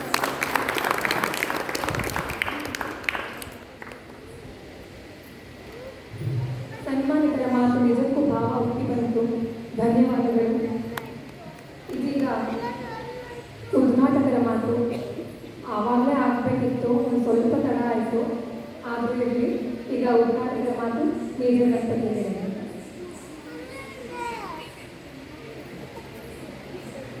ಗುರುಭ್ಯೋ ನಮಃ. ಭಾರತ್ ಮಾತಾ ಕಿ ಜೈ. ಭಾರತ್ ಮಾತಾ ಕಿ ಜೈ. ವಂದೇ ಮಾತರಂ. ವಂದೇ ಮಾತರಂ. ಇವತ್ತು ವಂದೇ ಮಾತರಂನ 150ನೇ ಜನ್ಮವನ್ನು ಕೂಡ ನಾವು ಆಚರಿಸ್ತಾ ಇದ್ದೀವಿ. ನಮಗೆ ಇಷ್ಟು ಭಾರತ್ ಮಾತಾ ಕಿ ಜೈ ಅಂತ ಹೇಳುವಾಗ ಇಡೀ ನರನಾಡಿಗಳಲ್ಲಿ ಶಕ್ತಿ ಸಂಚಯ ಆಗುತ್ತೆ. ಅದಕ್ಕೆ ಕಾರಣ ಭಾರತ ಮಾತೆಯನ್ನ ಒಂದು ದೇಶವಾಗಿ ಕಟ್ಟಿಕೊಟ್ಟಿರುವಂತಹ ಸರ್ದಾರ್ ವಲ್ಲಭಭಾಯಿ ಪಟೇಲರು. ಅವ್ರದ್ದು ಕೂಡ 150ನೇ ಜನ್ಮ ಜಯಂತಿ ಬಂದಿದ್ದಾರೆ. ಇಂಥ ಒಂದು ಸುಸಂದರ್ಭದಲ್ಲಿ ನಮ್ಮ ಯಕ್ಷಕಲಾ ಸಂಗಮದ ವಾರ್ಷಿಕೋತ್ಸವ ನಡೀತಾ ಇದೆ. ಸಜ್ಜನರು ವೇದಿಕೆಯ ಮೇಲಿದ್ದಾರೆ. ಬಹಳ ಖುಷಿ ಆಗ್ತಾ ಇದೆ ನನಗೆ. ಇವತ್ತು ಅಂಥ ಒಂದು ಮಹಾನ್ ವ್ಯಕ್ತಿಗಳು, ತುಂಗಭದ್ರಾ ಹೆಗ್ಡೆ ಅವರು, ವೇದಾ ಹೆಗ್ಡೆ ಅವರು, ಆಮೇಲೆ ನಮ್ಮ ಶ್ರೀಪಾದ್ ಭಟ್ ಅವರು, ನಮ್ಮ ಸುಬ್ರಾಯ ಭಟ್ ಅವರು, ಹೆಗ್ಡೆ ಅವರು, ಅವರ ಜೊತೆಗೆ ಕೂತ್ಕೊಂಡು ನನ್ನ ಒಂದು ಹೈಟ್ ಕೂಡ ಇವತ್ತು ಜಾಸ್ತಿ ಆಗಿದೆ ಅಂತ ನನಗೆ ಸಂತೋಷ ಆಗ್ತದೆ. ಯಕ್ಷಗಾನ ಅನ್ನೋದು ನೀವೆಲ್ಲ ಪ್ರೀತಿಯಿಂದ ಸಾಕಿ ಸಲಹಿ ಇಲ್ಲಿವರೆಗೆ ತಗೊಂಡು ಬಂದಿದ್ದೀನಿ. ನಾನು ಎಷ್ಟೋ ಸಭೆಗಳಲ್ಲಿ ಹೇಳ್ತಿರ್ತೀನಿ, ಈ ಭಾರತ ಅನ್ನೋದು 1947ರಲ್ಲಿ ಸ್ವಾತಂತ್ರ್ಯ ಸಿಕ್ಕಂತ ಒಂದು ಸಂದರ್ಭ ಇದ್ರೂ ಕೂಡ ಇದು 1947ರಲ್ಲಿ ಉದ್ಭವವಾದಂಥ ದೇಶ ಅಲ್ಲ. ಇದು ಸಾವಿರ ವರ್ಷಗಳ ಸಂಸ್ಕೃತಿ ಇರುವಂಥ ದೇಶ, ಸನಾತನ ಸಂಸ್ಕೃತಿ.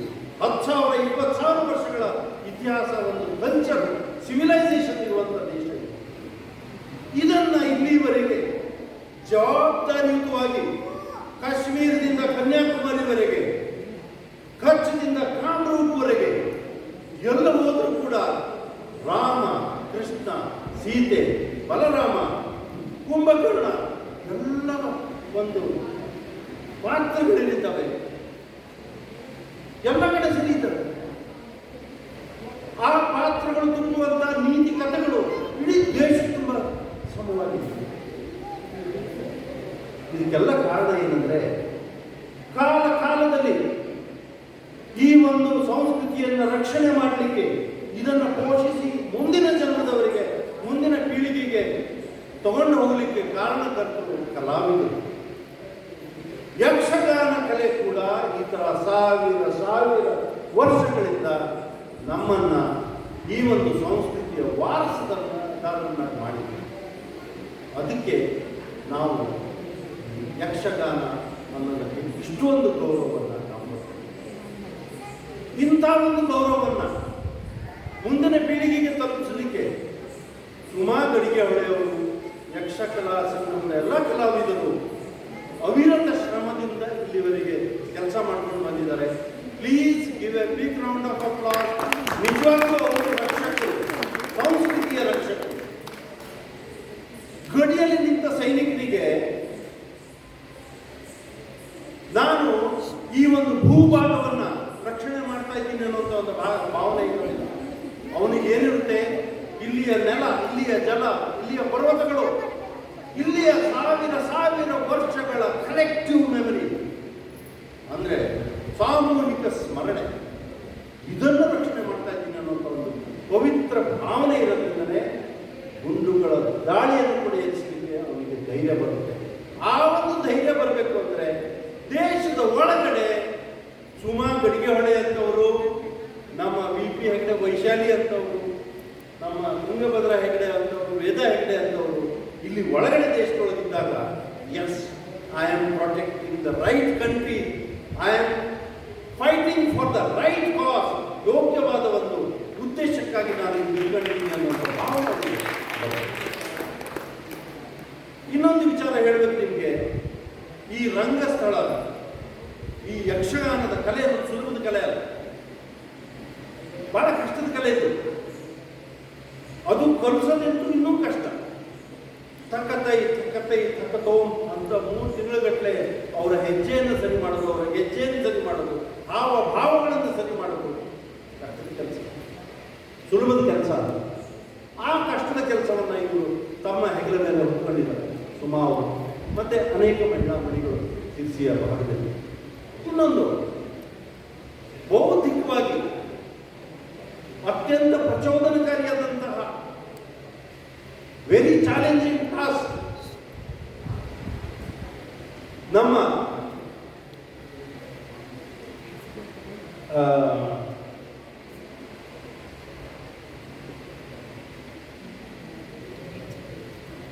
ಯಕ್ಷಗಾನ ಒಂದು ರಂಗಕರ್ಮದ ಕಲೆಯಾಗಿದ್ದರೆ Talamaddale, just I got distracted. Talamaddale ಅನ್ನೋದು ಬೌದ್ಧಿಕವಾಗಿ ಇಷ್ಟು ಪ್ರಚೋದನೆಯನ್ನು ಕೊಡುವಂತಹ ಒಂದು ಕಲೆ.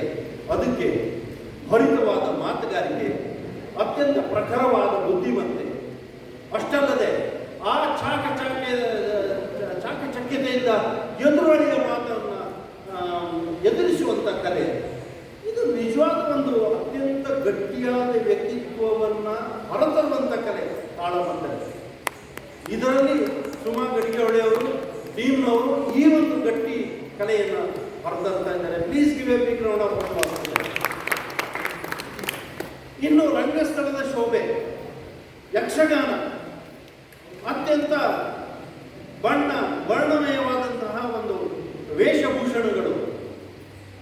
ಎಷ್ಟೇ ಶಕೆ ಇದ್ರೂ ಕೂಡ ರಾವಣನಿಗೆ, ಕಂಸನಿಗೆ ಯಾವುದೇ ರಿಯಾಯಿತಿ ಇಲ್ಲ. ಅವರು ಏನು ಡ್ರೆಸ್ ಹಾಕ್ಬಿಟ್ಟನ್ನ ಹಾಕಬೇಕು, ಎಷ್ಟೇ ಶಕೆ ಇದ್ರೂ ಕೂಡ ಅವರು ಆ ಒಂದು ಗಟ್ಟಿಯಾದ ವೇಷಭೂಷಣಗಳನ್ನು ಹಾಕಲೇಬೇಕು.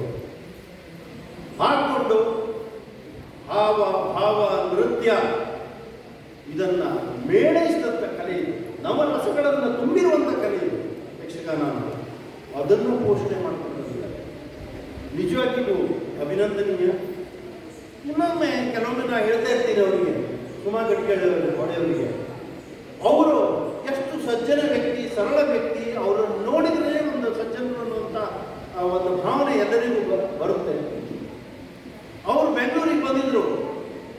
ಬೆಂಗಳೂರಿನೊಳಗೆ ಸುಮಾರು ಒಂದು 90 ಮಹಿಳಾ ಮಣಿಗಳು, ಮಹಿಳಾ ಧುರೀಣರು ಇಡೀ ದೇಶದಿಂದ ಬಂದಿದ್ರು. ಕಾಶ್ಮೀರದಿಂದ ಕನ್ಯಾಕುಮಾರಿವರೆಗೆ, ಗುಜರಾತ್, ಅಸ್ಸಾಂ, ಆಮೇಲೆ ರಾಜಸ್ಥಾನ್, ಮಧ್ಯಪ್ರದೇಶ್ ಎಲ್ಲ ಕಡೆಯಿಂದ ಬಂದಿದ್ರು. ಜಮ್ಮು ಕಾಶ್ಮೀರದಿಂದ ಬಂದಿದ್ರು. ಕಂಸನ ಒಂದು ಅಭಿವ್ಯಕ್ತಿಯನ್ನು ಎಷ್ಟು ಚೆನ್ನಾಗಿ ಅವರು ಉಣಬಡಿಸಿದ್ರು ಅಂದರೆ ಪ್ರೇಕ್ಷಕರಿಗೆ. ಆಮೇಲೆ ಅದು ಕಾರ್ಯಕ್ರಮದ ನಂತರ ಊಟ ಮಾಡ್ತಾ ಇದ್ರು. ನಾನು ಆ ಕಾಶ್ಮೀರದ ಯುವತಿಯರಿಗೆ ತೋರಿಸಿದೆ, ನೋಡಿ ಇವರೇ ಸುಮಾ, ಇವರೇ ಕಂಸನ ಪಾತ್ರ ಮಾಡಿದ್ದು ಅಂತ.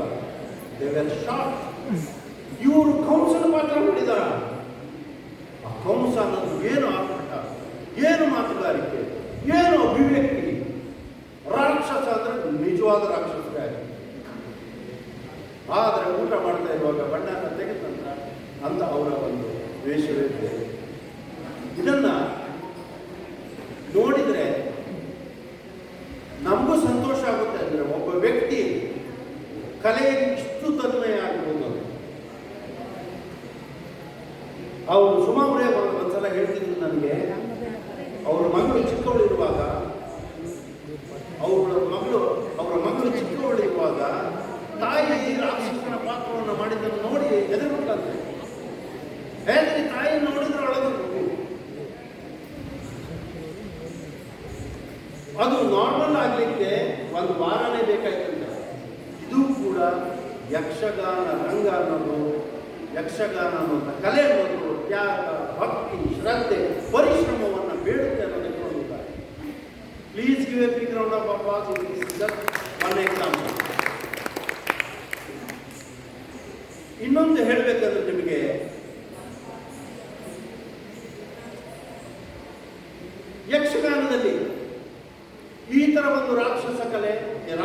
ಪಾತ್ರಗಳು ಕರ್ಣ ಇರ್ಬೋದು, ಕಂಸ ಇರ್ಬೋದು, ರಾವಣೇಶ್ವರ ಇರ್ಬೋದು, ಬೇರೆ ರಾಕ್ಷಸ ಪಾತ್ರಗಳಿರ್ಬೋದು, ಅವರನ್ನು ನಿರ್ವಹಿಸಿ ಇಷ್ಟು ಚೆನ್ನಾಗಿ ನಿರ್ವಹಿಸಿ ಆ ಪಾತ್ರಗಳಲ್ಲಿ ಕೂಡ ಶಿವಭಕ್ತಿಯನ್ನು, ವಿಷ್ಣು ಭಕ್ತಿಯನ್ನು, ಅವರಲ್ಲಿರುವಂಥ ಒಂದು ಸದ್ಗುಣಗಳನ್ನು ಹೊರಗಡೆ ತಂದು ಜಗತ್ತಿಗೆ ಒಂದು ಪಾಠವನ್ನು ಮಾಡಿಕೊಡ್ತಾರಲ್ಲ, ಕಟ್ಟಿಕೊಡ್ತಾರಲ್ಲ, ಅದು ನಿಜವಾದ ಉತ್ತಮ. ಅಷ್ಟಲ್ಲದೆ ಸುಮಾ ಗಡಿಗೆ ಹೊಳೆಯವರಾಗಲಿ ಅಥವಾ ಅವರ ಒಂದು ಟೀಮ್ನಲ್ಲಿರುವಂಥ ಪ್ರಧಾನ ಪಾತ್ರಧಾರಿಗಳಾಗಿರಲಿ ಮತ್ತೊಂದು ಕೆಲಸ ಮಾಡ್ತಾ ಇದ್ದಾರೆ. ಏನು? ಯಕ್ಷಗಾನ ರಂಗದಲ್ಲಿ ವಿದೂಷಕರು ಬರ್ತಾರೆ. ವಿದೂಷಕರಿಗೆ ಬೇಕಾದಷ್ಟು ಸ್ವಾತಂತ್ರ್ಯ ಇದೆ. ಅವರು ಕುಣಿದಿದ್ದೇ ಕುಣಿತ, ಅವರು ಆಡಿದ್ದೇ ಮಾತು, ಅವರು ಬಾರಿಸಿದ್ದೇ ಹಾಸ್ಯ ಚಟಾಕಿ, ಅವರಿಗೆ ಏನು ಬೇಕಾದರೂ ಡೈಲಾಗ್ ಹೊಡಿಬೋದು. ಇಂಗ್ಲೀಷ್ ಒಂದು ಬರಬಾರ್ದು ಅಷ್ಟೇ, ಮಧ್ಯದಲ್ಲಿ ಇಂಗ್ಲೀಷ್ ಮಾತು. ಅವರು ಬೇಕಾದರೆ ಸಮಾಜದ ಓರೆಕೋರೆಗಳ ಮೇಲೆ, ಇಂದಿನ ರಾಜಕೀಯ ಪರಿಸ್ಥಿತಿ ಮೇಲೆ ಅವರು ಟಾಂಟ್ ಮಾಡಬಹುದು. ಆ ಒಂದು ಸ್ವಾತಂತ್ರ್ಯ ಇವರಿಗೆ ಪ್ರಧಾನ ಪಾತ್ರಧಾರಿಗಳಿಗೆ ಇರಲಿಲ್ಲ. ವಿದೂಷಕ ಅನ್ನೋನು ನಾನು ಹಸ್ತಿನಾಪುರಕ್ಕೆ ಬಂದಿದ್ದಾರೆ, ಓಹೋ ಅಲ್ಲಿ ಇವರು ನಮ್ಮ ಭಾಗವತರು ಹೇಳ್ತಾರೆ, ಹೌದಾ ಊಟ ಆಯ್ತಾ, ಮುಕ್ಕಟೆಯಾಗಿ ಊಟ ಆಗ್ತಾ ಇದ್ದಾರೆ, ಹೋಗಿಲ್ವಾ ನೀವು ಅಂತ ಭಾಗವತರು ಕೇಳ್ಬೋದು. ಈ ವಿದೂಷಕ ಪಾತ್ರಧಾರಿ ಮುಕ್ಕಟೆ ಊಟ ನೋಡಿ ಯಾರ್ದೋ ಹಿಂದೆ ಹೋಗುವಂಥ ಮನುಷ್ಯ ನಾನಲ್ಲ ಅಂತ ಇಂದಿನ ರಾಜಕೀಯ ಪರಿಸ್ಥಿತಿಗೆ ಟಾಂಟ್ ಹೊಡಿಬೋದು. ಆದರೆ ಭೀಷ್ಮರಾಗಲಿ, ಕರ್ಣರಾಗಲಿ, ದ್ರೋಣಾಚಾರ್ಯರಾಗಲಿ ಇಷ್ಟು ಸ್ವಾತಂತ್ರ್ಯ ಇಲ್ಲ. ಇನ್ನೊಂದು ಮಾತು, ಯಕ್ಷಗಾನದಲ್ಲಿ ಈ ವಿದೂಷಕರು ಎಂತೆಂಥ ಘಟಾನುಘಟಿ ಪಾತ್ರಗಳನ್ನು ಕೂಡ ಕೆಲವೊಮ್ಮೆ ತಮ್ಮ ಡೈಲಾಗ್ನಿಂದ ಇಕ್ಕಟ್ಟಿನ ಪರಿಸ್ಥಿತಿಯಲ್ಲಿ ಸಿಕ್ಕಿಸಬಹುದು. ಅದರಿಂದ ತಪ್ಪಿಸಿಕೊಳ್ಳುವಂಥ ಚಾಕಚಕ್ಯತೆ ಕೂಡ ಇವರಿಗೆ ಪ್ರಧಾನ ಪಾತ್ರಗಳಿಗೆ ಕೈಗೊಳ್ಳುವುದು. ಅಂಥ ಒಂದು ಗಟ್ಟಿ ಪಾತ್ರಧಾರಿಗಳನ್ನು ಸೃಷ್ಟಿಸ್ತಾ ಇದ್ದಾರೆ ಯಕ್ಷಕಲಾ ಸಂಗ್ರಾಮದವರು. ಪ್ಲೀಸ್ ಇವರಿಗೆ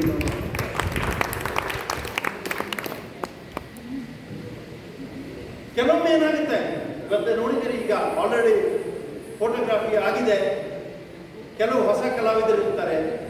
ನಾನು ಅಬ್ಸರ್ವ್ ಮಾಡ್ತಾ ಇರ್ತೀನಿ, ನೋಡ್ತಾ ಇರ್ತೀನಿ. ಹಳೆ ಕಲಾವಿದರು, ನುರಿತ ಕಲಾವಿದರು, ಹೊಸ ಕಲಾವಿದರನ್ನ, ಚಿಕ್ಕ ಮಕ್ಕಳನ್ನ ಹೇಗೆ ತಮ್ಮ ಪ್ರತಿಭೆಯ ಒಂದು ವೈಖರಿಯ ಮುಂದೆ, ವಿಜೃಂಭಣೆಯ ಮುಂದೆ ಅವರು ಹತಪ್ರಭರಾಗದಂತೆ, ಅವರು ಧೈರ್ಯ ಕಳ್ಕೊಳ್ಳದಿದ್ದಂಗೆ, ಅವರು ಮಾತು ಮರಿದಿದ್ದಂಗೆ ಸಪೋರ್ಟ್ ಮಾಡಿಕೊಂಡು ಅವ್ರನ್ನೂ ಮುಂದೆ ತಗೊಂಡು ಹೋಗ್ತಾರಲ್ಲ, ಅದು ನಿಜವಾಗಿಯೂ ಒಂದು ಬೌದ್ಧಿಕ ಒಂದು ಉತ್ತಮತೆಯನ್ನು ತೋರಿಸುತ್ತೆ.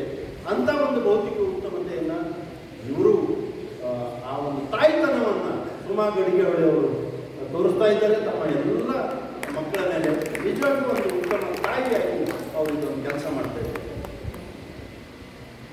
ನಮ್ಮಲ್ಲಿ ಈ ಯಕ್ಷಗಾನದಲ್ಲಿ ಮುಂದೆ ಬರಬೇಕು ಅಂದರೆ ನಮ್ಮ ಸುಬ್ರಾಯ ಹೆಗ್ಡೆಯವರು ಹೇಳಿದರು ಆಲ್ರೆಡಿ. 40 ವರ್ಷಗಳ ಹಿಂದೆ, 50 ವರ್ಷಗಳ ಹಿಂದೆ ಎಂತೆಂಥ ಉತ್ತಮ ಕಲಾವಿದರು, ಕೆರೆಮನೆ ವೆಂಕಟಾಚಲ ಭಟ್ರು ನಮ್ಮೂರಿನ ಪಕ್ಕದವರು, ಅವರ ಮೇಲೆ ಜನ ಆಡ್ಕೊಳ್ತಿದ್ರು.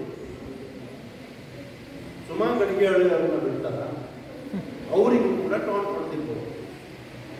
ಇವಳು ತಕ್ಕತ್ತೈ ಅಂತ ಮಾಡ್ತಾರೆ. ಯಕ್ಷಗಾನದ ಹಿಂದೆ ಬಿದ್ದಿದ್ದಾರೆ. ಯಕ್ಷಗಾನವನ್ನು 40 ವರ್ಷಗಳ ಹಿಂದೆ ಅಥವಾ 30 ವರ್ಷಗಳ ಹಿಂದೆ ಅದೊಂದು ಹುಚ್ಚು ಅನ್ನುವಂಥ ಹುಚ್ಚುತನ ಎಷ್ಟೋ ಜನರನ್ನ ಹುಚ್ಚು ಅಂತ ಕರೀತಾರೆ.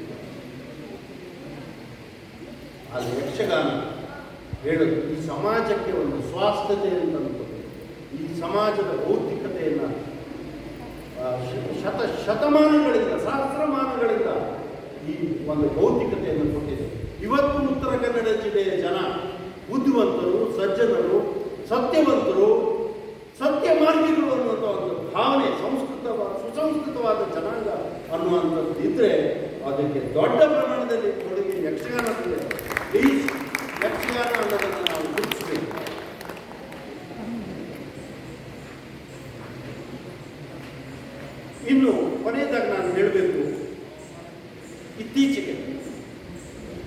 ಬೆಂಗಳೂರಿಗೆ ಒಮಾನ್ನಿಂದ ಬಂದಿದ್ರು, ಸಿಂಗಾಪುರದಿಂದ ಬಂದಿದ್ರು, ಮಲೇಷ್ಯಾದಿಂದ ಬಂದಿದ್ರು. ಸುಮಾ ಗಡಿಗೆಹೊಳೆ ಮತ್ತು ಸಹನಾ ಜೋಶಿಯವರು ಮತ್ತು ಅವರು ಟೀಮಿಯವರು ಬಂದು ಒಳ್ಳೆ ಅದ್ಭುತವಾದ ಕಾರ್ಯಕ್ರಮವನ್ನು ಮಾಡಿಕೊಟ್ರು. ಆ ಕಾರ್ಯಕ್ರಮದಲ್ಲಿ ಬೇರೆ ಬೇರೆ ದೇಶದ ಸುಮಾರು ಒಂದು 10-12 ದೇಶಗಳ ಜನ ಬಂದಿದ್ದರು. ಅಷ್ಟಲ್ಲದೆ ಭಾರತೀಯರು ಒಳ್ಳೆ ಉಪನ್ಯಾಸದವರು ಬಂದಿದ್ದರು. ಅದಕ್ಕೆ ಆ ಒಂದು ಜನಕ್ಕೆ ಅವತ್ತಿನ ಆಖ್ಯಾನದ ರೂಪಕದ ಒಂದು ಸಮರಿಯನ್ನು ಹೇಳುವಂಥ ಒಂದು ಅವಕಾಶ ನನಗೆ ಮಾಡಿಕೊಟ್ಟು, ನೀವು ಮಾಡಿ, ಹಿಂದಿ ಒಳಗೆ ಮಾಡಿ ಅಥವಾ ಇಂಗ್ಲೀಷ್ನಲ್ಲಿ ಮಾಡಿ, ಚೆನ್ನಾಗಿ ಅವರಿಗೆ ಕಥೆ ಅರ್ಥ ಆಗಲಿ, ಆಮೇಲೆ ನಮ್ಮದು ಪರ್ಫಾರ್ಮೆನ್ಸ್ ಅವರಿಗೆ ಅರ್ಥ ಆಗತ್ತೆ, ಎಂಜಾಯ್ ಮಾಡ್ತಾರೆ. ಆವಾಗ ನಮ್ಗೆ ಅನಿಸಿತ್ತು ಸುಮಾ ಗಡಿಗೆಹೊಳೆ ಅವರು ಸಾಂಸ್ಕೃತಿಕ ರಾಯಭಾರಿ ಇಡೀ ಜಗತ್ತಿಗೆ, ಇಡೀ ದೇಶದ ಉದ್ದಗಲಕ್ಕೆ ಇವರು ಸಂಚರಿಸಿದ್ದಾರೆ. ದೇಶ ವಿದೇಶಗಳಲ್ಲಿ ಇವರು ಒಳ್ಳೆಯ ಹೆಸರು ಮಾಡಿದ್ದಾರೆ. ಅಲ್ಲಿ ಹೋಗಿ ಇವರು ಕಾರ್ಯಕ್ರಮಗಳನ್ನು ಕೊಟ್ಟಿದ್ದಾರೆ. ನಿಜವಾಗಿ ದೇಶದ ಸಾಂಸ್ಕೃತಿಕ ರಾಯಭಾರಿ ಅಂತ ಅನ್ಬೇಕಾದ್ರೆ ನಾನು ಜೋಕ್ ಮಾಡ್ತಾ ಅವ್ರ ಹತ್ರ, ನಿಮಗೆ ಒಂದು ದಿವಸ ಸಿರ್ಸಿಯ ಮಹಾನ್ ಭಾವರೆಲ್ಲ ಸೇರಿಕೊಂಡು ನಿಮಗೆ ರಾಕ್ಷಸ ಕುಲೋತ್ತಮ ಅಂತ ಒಂದು ಬಿರುದು ಕೊಡ್ಬೋದು ಅಂತ. ಅದಕ್ಕೆ ಅವರು ಬೇಜಾರು ಮಾಡ್ಕೊಂಡಿಲ್ಲ, ಸುಮ್ಮನೆ ನಡ್ಕೊಳ್ತಾರೆ. ನಿಜವಾಗಿಯೂ ಒಂದು ರಾಕ್ಷಸ ಕುಲೋತ್ತಮ ಅಂತ ಯಾಕೆ ಅನಿಸುತ್ತೆ ಅಂದರೆ, ಇವರು ಯಾವುದೇ ರಾಕ್ಷಸರ ಪಾತ್ರವನ್ನು ಮಾಡಲಿ, ಸಭಿಕರಲ್ಲಿ ಕುತ್ಕೊಂಡು ನೋಡಿ ಆನಂದಿಸಿದ ನಂತರ ಆ ರಾಕ್ಷಸ ಪಾತ್ರಗಳಲ್ಲಿರುವಂಥ ಉನ್ನತ ಭಾವನೆಗಳನ್ನು ಇವರು ಪಡಿಸ್ತಾ ಇರುವಂಥ ರೀತಿಯನ್ನು ನೋಡಿದರೆ ಎಷ್ಟೋ ಜನರಿಗೆ ಅನಿಸುತ್ತೆ ಮುಂದಿನ ಜನ್ಮದಲ್ಲಿ ನಾನು ರಾಕ್ಷಸನಾಗಬೇಕು. ಹಾಗಾಗಿ ಈ ಥರ ಒಂದು ಭಾಗ್ಯ ಅವರು ಎಲ್ಲ ಜನರಿಗೆ ಹಂಚ್ತಾ ಇದ್ದಾರೆ. ಇನ್ನೊಂದು ವಿಚಾರ, ಲಾಸ್ಟ್ ಒಂದು ವಿಚಾರ, 1 ನಿಮಿಷ ತಗೋಬೋದು, ಲಾಸ್ಟ್ 1 ಮಿನಿಟ್ ತಗೋತೀನಿ. ಒಳ್ಳೆಯ ಶಿಷ್ಯರು ಸಿಗೋದು ಕಷ್ಟ, ಉನ್ನತವಾದ ಗುರುಗಳು ಸಿಗೋದು ಕಷ್ಟ. ಯಕ್ಷಕಲಾ ಸಂಗ್ರಾಮದಲ್ಲಿ ಒಳ್ಳೆಯ ಹುಡುಗರು, ಹುಡುಗಿಯರು, ವಿದ್ಯಾರ್ಥಿಗಳು ಸಿಕ್ಕಿದ್ದಾರೆ. ಸುಮಾ ಅವರಿಗೆ, Suma and team should be grateful to their god and his children. ಇವರು ಮಕ್ಕಳೇನಿದ್ದಾರೆ ಅವರಿಗೆ ಇಂಥ ಒಂದು ಗುರು ಸಿಕ್ಕಿದ್ದಾರೆ. ಇದು ಕೂಡ ಒಂದು ದುರ್ಲಭವಾದಂಥ ಒಂದು ಸೌಭಾಗ್ಯ. ಹಾಗಾಗಿ ಈ ಮಕ್ಕಳು ಕೂಡ ತಮ್ಮನ್ನು ತಾವು ಎಷ್ಟು ಗೌರವಶಾಲಿಗಳು, ಭಾಗ್ಯಶಾಲಿಗಳು ಅನ್ನೋದನ್ನು ಅರ್ಥಬೇಕು. ನಮ್ಮೆಲ್ಲರ ಮಧ್ಯದಲ್ಲಿ ಈ ಒಂದು ಕಲಾ ಪೋಷಣೆಯನ್ನು ಮಾಡ್ತಾ ನಮ್ಮಲ್ಲಿರುವಂಥ ಒಳ್ಳೆಯ ಗುಣಗಳನ್ನು ಕೂಡ ಜಾಗೃತಗೊಳಿಸ್ತಾ ಇರುವಂಥ ಯಕ್ಷಕಲಾ ಸಂಗಮ ಸುಮಾ ಗಡಿಗೆಹೊಳೆಯವರು ಇದೇ ಥರ ತಮ್ಮ ಸೇವೆಯನ್ನು 100 ಕಾಲ ಮಾಡ್ತಾ ಹೋಗಲಿ. ನಮಗೆಲ್ಲರಿಗೂ ಅವರು ಮಾಡ್ತಾ ಇರುವಂಥ ಕೆಲಸದ ಪ್ರಗತಿಯನ್ನು ನೋಡುವಂಥ ಭಾಗ್ಯ ಸಿಗಲಿ ಅಂತ ದೇವರಲ್ಲಿ ಪ್ರಾರ್ಥಿಸ್ತಾ ನಾನು ನನ್ನ ಮಾತುಗಳನ್ನು ಮುಗಿಸ್ತೇನೆ. ಭಾರತ್ ಮಾತಾ ಕಿ ಜೈ, ಭಾರತ್ ಮಾತಾ ಕಿ ಜೈ, ವಂದೇ ಮಾತರಂ, ವಂದೇ ಮಾತರಂ.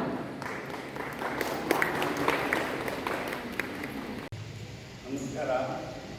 ವೇದಿಕೆಯಲ್ಲಿ ಆಸೀನರಾದಂಥ ಗಣ್ಯರೇ, ವೇದಿಕೆ ಕೆಳಗಡೆ ಇರುವಂಥ ಗಣ್ಯರೇ ಹಾಗೂ ಯಕ್ಷ ಕಲಾಭಿಮಾನಿಗಳೇ, ಕಲಾ ಪೋಷಕರೇ, ಪ್ರೇಕ್ಷಕರೇ, ನನಗೆ ಇಲ್ಲಿ ಮಾತು ಭಾಳ ಕಷ್ಟ.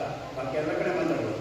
ಯಾಕೆ ಕಷ್ಟ ಕೇಳಿದರೆ, ಈ ಯಕ್ಷಗಾನ ಮತ್ತು ತಾಳಮಂದಿರ ಕಾರ್ಯಕ್ರಮಗಳಲ್ಲಿ ಭಾಷೆ ಭಾಳ ಬೇಕಾಗ್ತದೆ. ಕರ್ನಾಟಕದಿಂದ ಹೊರಗೆ ನಾನು ನನ್ನ ಜೀವನ 43 ವರ್ಷ ಕಳೆದೆ. ಕನ್ನಡದಲ್ಲಿ ಮಾತಾಡೋದು ಅಂದ್ರೆ ಭಾಳ ಕಷ್ಟ ಆಗಿದೆ. ಮಾತಾಡ್ತಿದ್ದೆ, ಬಟ್ ಕನ್ನಡದಲ್ಲಿ ಮಾತಾಡೋದು ಕಷ್ಟ, ಶಬ್ದ ಇರುವುದಿಲ್ಲ.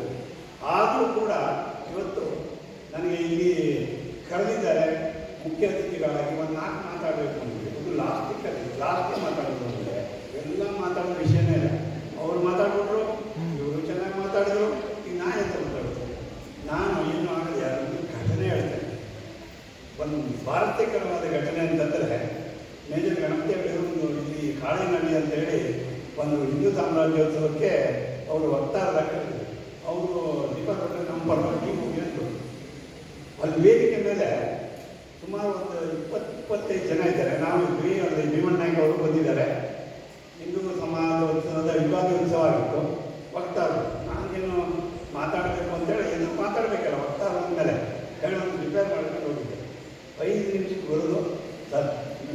ಹೇಳ್ತಾರೆ, ಬೇಜಾರು ಮಾಡ್ಕೋಬೇಡಿ.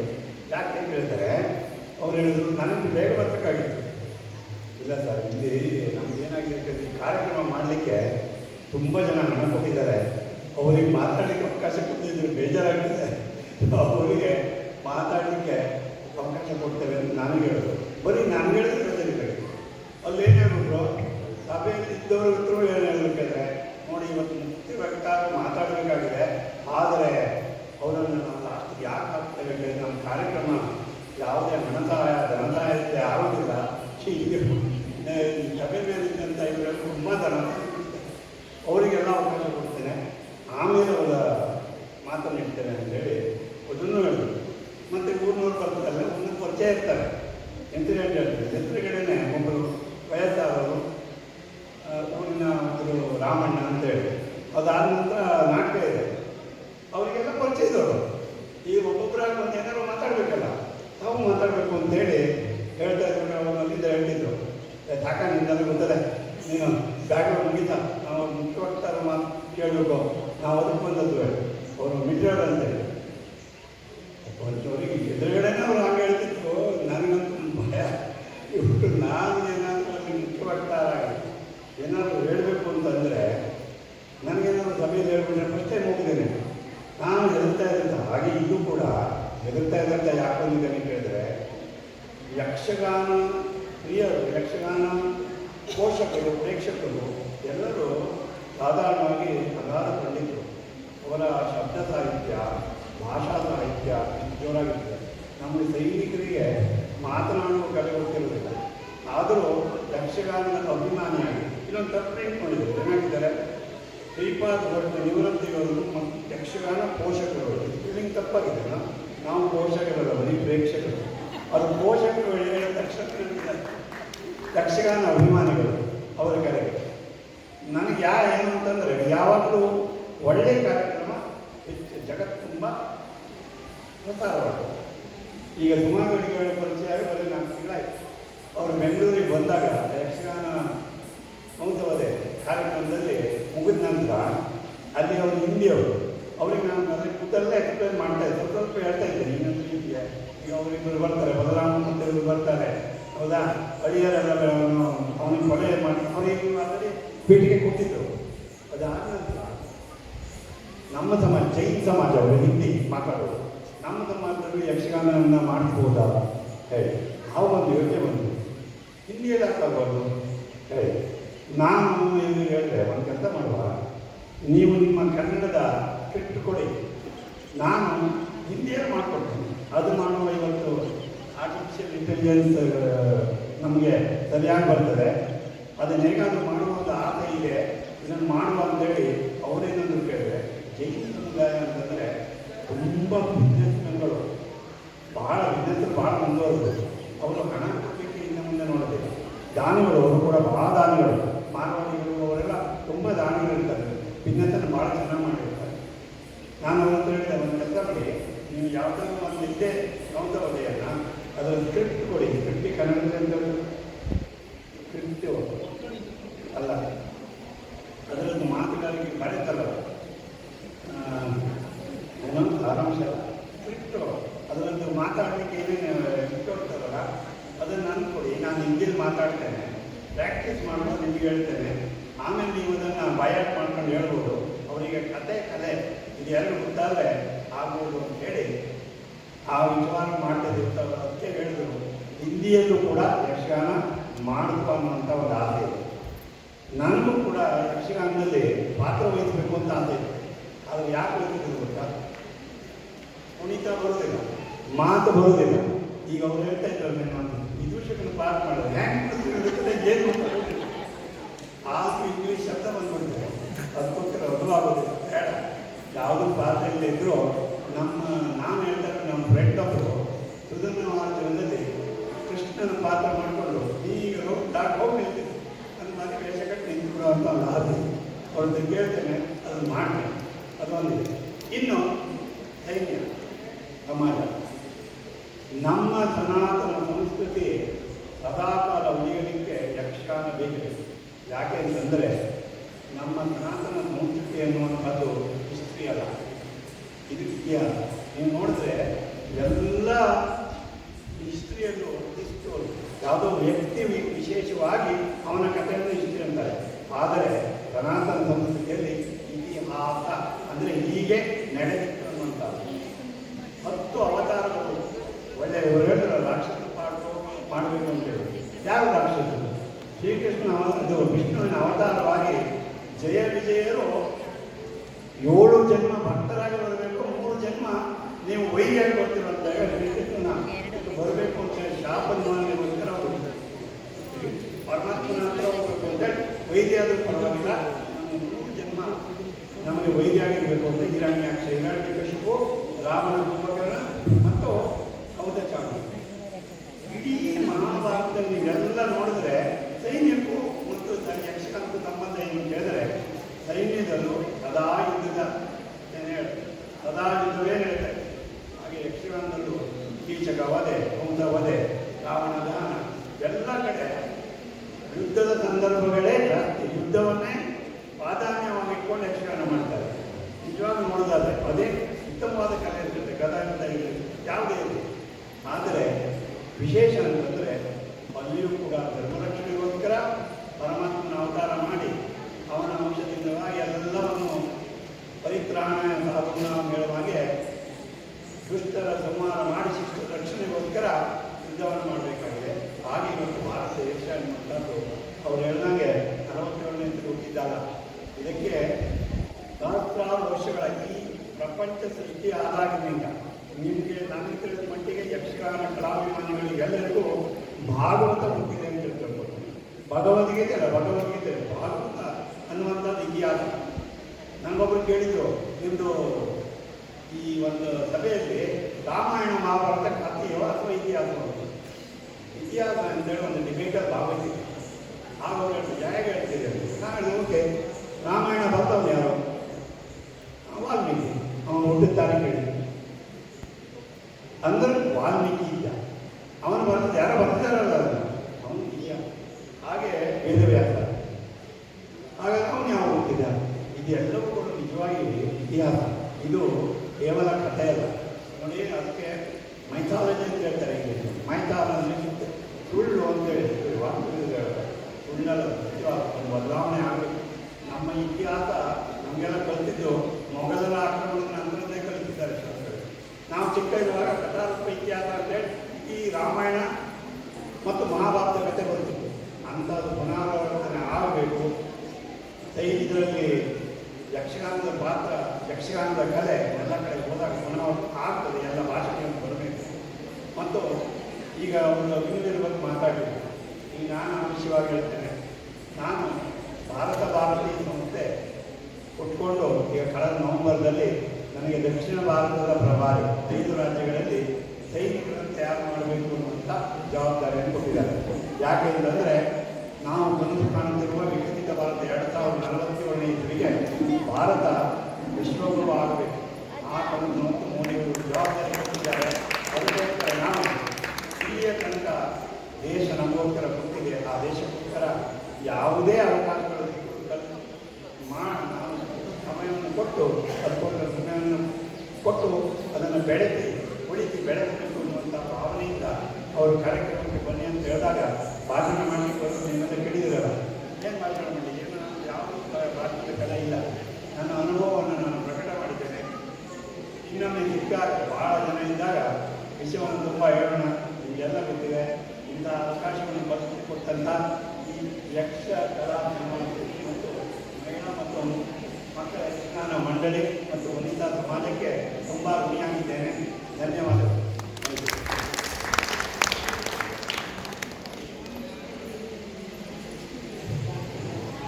ನಿವೃತ್ತ ಯೋಧರು ಹಾಗೂ ಯಕ್ಷಗಾನ ಪೋಷಕರಾಗಿರುವಂತಹ ಮಾನ್ಯ ಶ್ರೀಪಾದ್ ಭಟ್ ಅವರಿಗೆ ಧನ್ಯವಾದಗಳು. ಇದೀಗ ನಾವು ಕಾರ್ಯಕ್ರಮದ ಕೊನೆಯ ಘಟ್ಟಕ್ಕೆ ಬಂದಿದ್ದೇವೆ. ಅಧ್ಯಕ್ಷರ ಮಾತು. ಸಭೆಯ ಅಧ್ಯಕ್ಷರಾಗಿರುವಂತಹ ಶ್ರೀಮತಿ ವೇದಾ ಸೀತಾರಾಮ ಹೆಗಡೆ ನೀರ್ನಳ್ಳಿಯವರು ಕಾರ್ಯಕ್ರಮವನ್ನು ಉದ್ದೇಶಿಸಿ ಮಾತನಾಡಬೇಕಾಗಿ ಕೇಳಿಕೊಳ್ತಾ ಇದ್ದೇನೆ.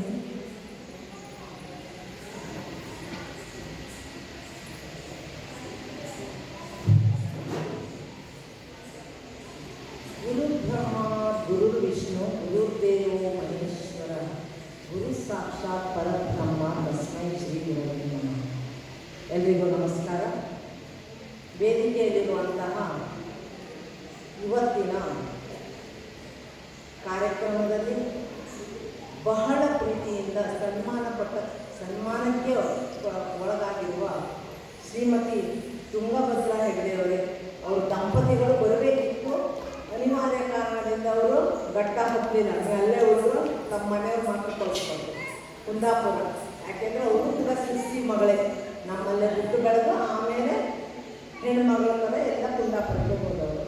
ಆಮೇಲೆ ಇವತ್ತಿನ ಕಾರ್ಯಕ್ರಮಕ್ಕೆ ಅಧ್ಯಕ್ಷರಾದ ಉದ್ಘಾಟಕರಾದ ಮಾನ್ಯ ಶ್ರೀ ಮೇಜರ್ ಗಣಪತಿ ಹೆಗಡೆಯವರೇ ಹಾಗೂ ಮುಖ್ಯ ಅತಿಥಿಗಳಾದ ಮಾನ್ಯ ಶ್ರೀ ಶ್ರೀಪಾದ್ ಭಟ್ರವರೇ ಹಾಗೂ ಇವತ್ತಿನ ಯಕ್ಷ ಕಲಾ ಸಂಗಮದ ಅಧ್ಯಕ್ಷರಾದ ಆತ್ಮೀಯ ಸಹೋದರಿ ಶ್ರೀಮತಿ ಸುಮಾ ಗಡಿಗೆಹೊಳೆಯವರೇ ಹಾಗೂ ಅವರ ಎಲ್ಲ ಪರಿವಾರದವರೇ ಹಾಗೂ ಬಂದಂತಹ ಎಲ್ಲ ಸಭಿಕರೇ, ಆತ್ಮೀಯರೇ, ಸಹೋದರ ಸಹೋದರಿಯರೇ, ಯಕ್ಷಗಾನ ಮೊದಲೆಲ್ಲ ನಾವೆಲ್ಲ ಸಣ್ಣ ಇದು ಗಂಡು ಮೆಟ್ಟಿನ ಕಲೆ ಅಂತ ಎಲ್ಲರೂ ಯಕ್ಷಗಾನ ಹೇಳ್ತಿದ್ರು. ಆಮೇಲೆ ಕಾಲಕ್ರಮೇಣ ನಾವೆಲ್ಲ ಹೈಸ್ಕೂಲ್ ದಾಟಿ ಆಮೇಲೆ ಒಂದೊಂದೇ ಸಿಪಾತ ಬರ್ತಾಯಿತ್ತು. ಇವತ್ತಂತೂ ಕೂಡ ಯಕ್ಷಗಾನ ಹೆಚ್ಚಾಗಿ ನಮ್ಮ ಊರಿನಲ್ಲಂತೂ ಮಹಿಳೆಯರು ಚೆನ್ನಾಗಿ ಇದನ್ನು ಕಲಿತಾ ಬೆಳೆಸ್ತಾ ಪೋಷಕರಾಗಿ ಬರ್ತಾ ಇದ್ದಾರೆ. ಇವತ್ತು ಈ ಯಕ್ಷಕಲಾ ಸಂಗಮದಲ್ಲಿ ಸುಮಾರು ಗಡಿಯೊಳಗೆ ಕೇಳಿದ್ರು, ಕಳೆದ ವರ್ಷನೇ ಕೇಳಿದ್ರು ವೇದಕ್ಕ ಬರ್ತೀಯಾ ಅಂತ. ಯಾಕೆಂದರೆ ಸಿಕ್ಕುಂದವ್ರಿಗೆಲ್ಲ ನಾನು ವೇದಕ್ಕ ಹಾಕ್ತಿದ್ದೀನಿ, ವೇದಕ್ಕ ಬನ್ನಿ ಅಂತ ಆಯಿತು ಅಂತ ಒಪ್ಪಿಕೊಂಡೆ. ತುಂಬ ಖುಷಿ. ನಮ್ಗೆ ಯಕ್ಷಗಾನ ಗೊತ್ತಿಲ್ಲ. ನಾವು ಕೂಡ ಚಿಕ್ಕಂದಿನಿಂದಲೇ ಇದೇ ಊರಲ್ಲೇ ಹುಟ್ಟು ಬೆಳೆದು ಸುತ್ತಮುತ್ತಲ ಹಳ್ಳಿಯಲ್ಲಿ ನನ್ನ ತಾಯಿ ಮನೆ ಉಳ್ಗೋಳ ಆ ಕಡೆ ತುಂಬ ಯಕ್ಷಗಾನ ನಡೀತಿತ್ತು. ದೇವಸ್ಥಾನದ ವಾರ್ಷಿಕೋತ್ಸವ ನಾವು ಹೈಸ್ಕೂಲ್ ಕೂಡ ಕೆರೆಮನೆ ಮೇಲೆ ದಾಟ ಶಕ್ತಿ ಹೇಳುವಾಗ ಮೇನ್ ಪಾತ್ರ ಅಂದರೆ ಮುಖ್ಯ ಪಾತ್ರ ಆಗಿ ಕೆರೆಮನೆ ಶೊಂಬು ಹೇಳೋದಿದ್ರು. ಹಾಗೆ ತುಂಬ ಕಡೆ ನಾವು ಎಲ್ಲ ಕಡೆ ಅಣ್ಣಂದಿರ ಅಕ್ಕಂದಿರ ಜೊತೆ ತುಂಬ ಕಡೆ ನಾನು ಕೂಡ ಯಕ್ಷಗಾನ ನೋಡಲಿಕ್ಕೆ ಹೋಗ್ತಾ ಇದ್ದೆ. ಆವಾಗ ನಮ್ಮ ಈ ಪೌರಾಣಿಕ ಕಥೆಗಳು, ರಾಮಾಯಣ ಮಹಾಭಾರತದಂಥ ಕಥೆಗಳಲ್ಲಿ ಉಪಕಥೆಗಳು ಕೂಡ ನಮಗೆ ಪಾಠದಲ್ಲಿ ಆವಾಗ ಯಕ್ಷಗಾನ ನೋಡಿದಾಗ ಬರೀ ಕಥೆಯಲ್ಲ, ಆ ಪಾತ್ರಗಳಿಗೆ ಜೀವಂತಿಗೆ ಕೊಟ್ಟು ನಮ್ಮೆರಿಗೆ ಕುಣಿತಾರಲ್ಲ, ಬಹಳ ಖುಷಿ ಅನಿಸ್ತಿತ್ತು. ಮನೆಗೆ ಬಂದು ಹೆಜ್ಜೆ ಹಾಕ್ಲಿಕ್ಕೆ ಗೊತ್ತಿಲ್ಲ, ಡ್ಯಾನ್ಸ್ ಮಾಡ್ತಿದ್ವಲ್ಲ, ಆ ಡ್ಯಾನ್ಸ್ ತಕ್ಕ ನಾವು ಕೂಡ ಹೆಜ್ಜೆಯನ್ನು ಸ್ವಲ್ಪ ಹಾಕ್ತೀವಿ. ನಾವೆಲ್ಲ ಆವಾಗೇನು ಟಿ ವಿ ಇರಲಿಲ್ಲ, ಮೊಬೈಲ್ ಇರಲಿಲ್ಲ. ನಾವೆಲ್ಲರೂ ಸೇರಿ ಒಂದು 40 ವರ್ಷದ ಹಿಂದೆ ಎಲ್ಲ ಆಚೀಚೆ ಮನೆಯವರೆಲ್ಲ ಕೆಲವೊಂದು 15-20 ಜನ ಪಂಗ್ಲ ಇರ್ತಿದ್ವಿ. ನಾವೇ ಯಕ್ಷಗಾನ ಕುಣಿಯೋದು. ಗೊತ್ತಿಲ್ಲ ಹೆಜ್ಜೆ ಸರಿಯೋ ಗೊತ್ತಿಲ್ಲ, ಭಾಗವತಿಗೆ ಸರಿಯೋ ಗೊತ್ತಿಲ್ಲ. ಯಾರೋ ಒಂದು ಹುಡುಗ ಯಕ್ಷಗಾನ ಭಾಗವತಿಗೆ ಮಾಡಿಲ್ಲ. ಅವಾಗ ಏನು ಬಡಿಯೋದು ಅಂದರೆ ಈಗ ತಮಾಷೆ. ಅವಾಗ ಇವತ್ತಿನ ಚಂಡೆ ಇಲ್ಲ, ಏನಿಲ್ಲ. ತಾಳ ಗೊತ್ತಿತ್ತು, ಭಜನೆ ಮಾಡ್ತಿದ್ವಲ್ಲ, ತಾಳ ಗೊತ್ತಿತ್ತು, ಮಕ್ಕಳಲ್ಲಿ ಮಾಡ್ತಿದ್ವಿ. ಆದರೆ ಕಾರ್ಯಕ್ರಮನ ನಾವೇನು ಯಕ್ಷಗಾನ ಕಲಿತಿಲ್ಲ. ಆದರೆ ಯಕ್ಷಗಾನ ತುಂಬ ನೋಡ್ತಾ ಇದ್ದೆ. ಇವತ್ತೊಂದು ಯಕ್ಷಗಾನ ಕಲಾ ಸಂಗಮ ಶ್ರೀಮತಿ ಸುಮಾ ಹೆಗಡೆಯವರ ಅಧ್ಯಕ್ಷತೆಯಲ್ಲಿ ಅವರ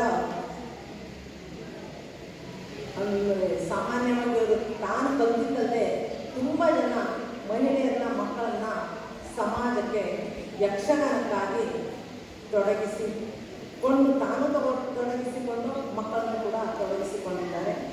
ಬಹುಶಃ ನಾವೆಲ್ಲ ಕಲಿಯಲ್ಲಿ ಕೇಳ್ತಿದ್ವಿ, ಭರತನಾಟ್ಯ, ಸಂಗೀತ ಎಲ್ಲರೂ ಕಲಿತಿದ್ವಿ. ಆದರೆ ಈ ಯಕ್ಷಗಾನ ಇದೆಯಲ್ಲ, ಪ್ರತಿಯೊಂದು ವೇಷ ಚಿಕ್ಕ ಫಸ್ಟು ನಾವು ಹೇಳ್ಬೇಕಾದ್ರೆ ಗೋಪಾಲದ ವೇಷ ಬರಲಿ, ಆಮೇಲೆ ಸ್ತ್ರೀ ವೇಷ ಬರಲಿ, ವಿದೂಷಕನ ವೇಷ ಬರಲಿ, ಆಮೇಲೆ ಮುಖ್ಯ ಪಾತ್ರದಲ್ಲಿ ಬರಲಿ. ನಾವು ಕುತ್ಕೊಂಡಾಗ ನಮಗೆ ಪುಳಕಿತ ಆಗುತ್ತೆ. ಯಾಕೆಂದರೆ ನಾವು ಕಥೆಯನ್ನು ಕೇಳ್ತೀವಲ್ಲ, ನಮ್ಮ ಪೌರಾಣಿಕ ಹಿನ್ನೆಲೆಯಲ್ಲಿ ಇಷ್ಟೊಂದು ಕಥೆಗಳಿರ್ತಾವೆ. ನಮಗೂ ಕುತ್ತಲ್ಲೇ ಅಷ್ಟು ಖುಷಿ. ಯಾಕೆಂದರೆ ಪ್ರತಿಯೊಂದು ಪಾತ್ರಗಳಿಗೂ ಅಷ್ಟು ಜೀವಂತಿಕೆ ಕೊಟ್ಟು ಮಾಡ್ತಾ ಇದ್ದಾರೆ.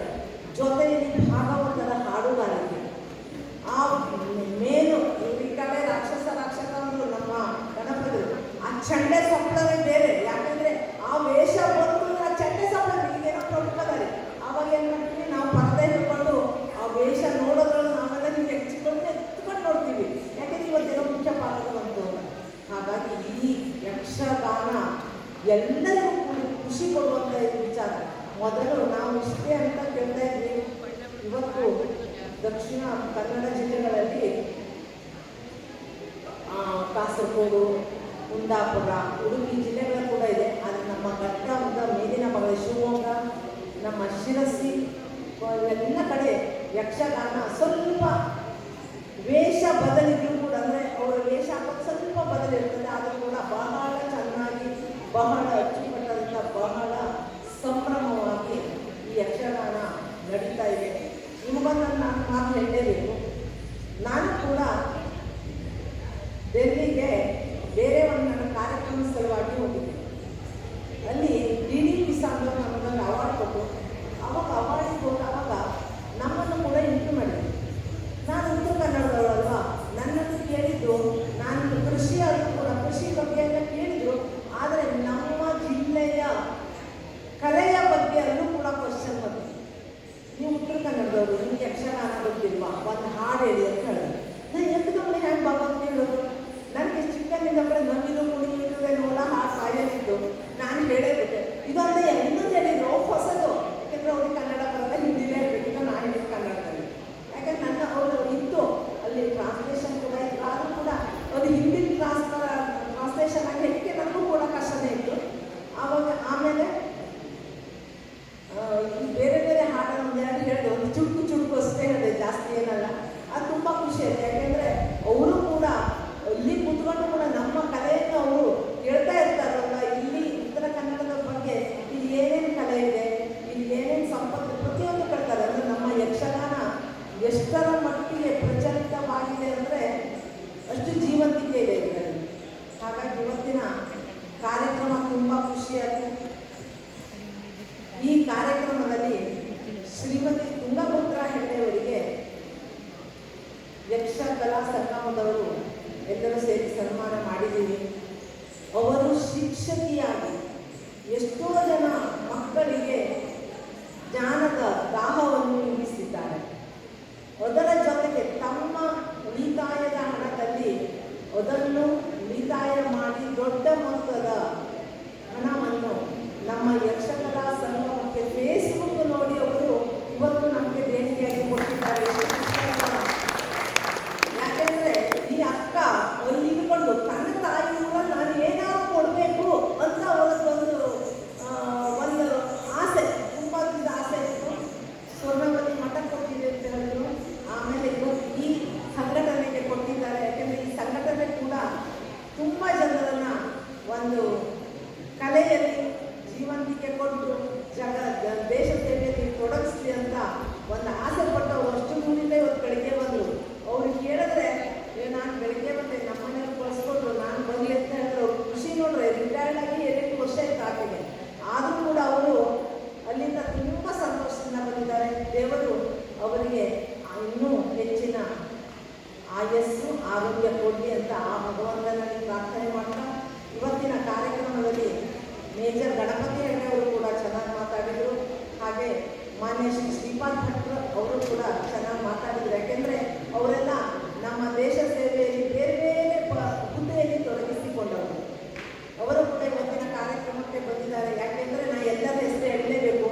ಇವರು ಸುಮಾ ಗಡ್ಗೆಯವರು ನನಗೆ ಅಧ್ಯಕ್ಷ ಸ್ಥಾನವನ್ನು ಕೊಟ್ಟು ನಾನು ಬಣ್ಣ ಹಚ್ಕೊಂಡು ಬರ್ತೀನಿ, ನನ್ನ ಮುಂದಿನ ಕಾರ್ಯಕ್ರಮ ತಯಾರಿ ಅಂತ ಹೋಗಿದ್ದಾರೆ. ಹಾಗಾಗಿ ಈ ಯಕ್ಷಕಲಾ ಸಂಗಮಕ್ಕೆ ಬಹಳ ಜನರ ಈ ಪ್ರೋತ್ಸಾಹ ಸಿಕ್ಕೇ ಸಿಗುತ್ತೆ ಅಂತ ಹೇಳ್ತಾ, ಇವತ್ತಿನ ಕಾರ್ಯಕ್ರಮಕ್ಕೆ ನನ್ನನ್ನು ಕಂಡು ಕಾರ್ಯಕ್ರಮದ ಅಧ್ಯಕ್ಷನಾಗಿ ಮಾಡಿಕೊಟ್ಟೆ ಅವರಿಗೂ ಅವರ ತಂಡದವರಿಗೂ ಕೂಡ ಹೃತ್ಪೂರ್ವಕ ಧನ್ಯವಾದಗಳನ್ನು ಹೇಳ್ತಾ, ಇವತ್ತಿನ ಅವಕಾಶಕ್ಕಾಗಿ ಧನ್ಯವಾದಗಳು. ಆಮೇಲೆ ಕಾರ್ಯಕ್ರಮದ ವೇದಿಕೆಯಲ್ಲಿ ಇನ್ನು ಮುಂದೆ ಪುಟಾಣಿ ಮಕ್ಕಳಿಂದ ಯಕ್ಷಗಾನ ಹಾಗೂ ನುರಿತ ಕಲಾವಿದರಿಂದ ಯಕ್ಷಗಾನ ಕುರಿತು ನಡೀತದೆ. ಎಲ್ಲರೂ ಕೂಡ ಆ ಕಾರ್ಯಕ್ರಮವನ್ನು ನೋಡಿ ಹೋಗಿ ಅಂತ ಕೇಳ್ತಾ ಮತ್ತೊಮ್ಮೆ ಧನ್ಯವಾದಗಳು.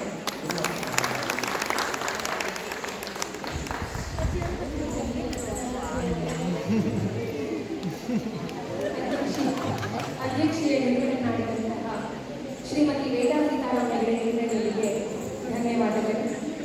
ನಾವೀಗ ಕೊನೆಯ ಘಟ್ಟಕ್ಕೆ ಬಂದಿದ್ದೇವೆ.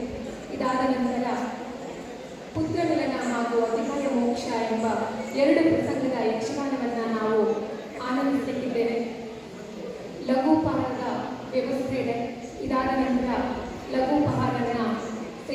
ಹಾಗೆ ಕೇಳಿಕೊಳ್ತಾ ಇದೀಗ ಎಲ್ಲರಿಗೂ ವಂದನೆಗಳನ್ನು ಹೇಳಲಿಕ್ಕೆ ಬರ್ತಾ ಇದ್ದಾರೆ ಶ್ರೀಮತಿ ವಿನುತಾ ಹೆಗಡೆ.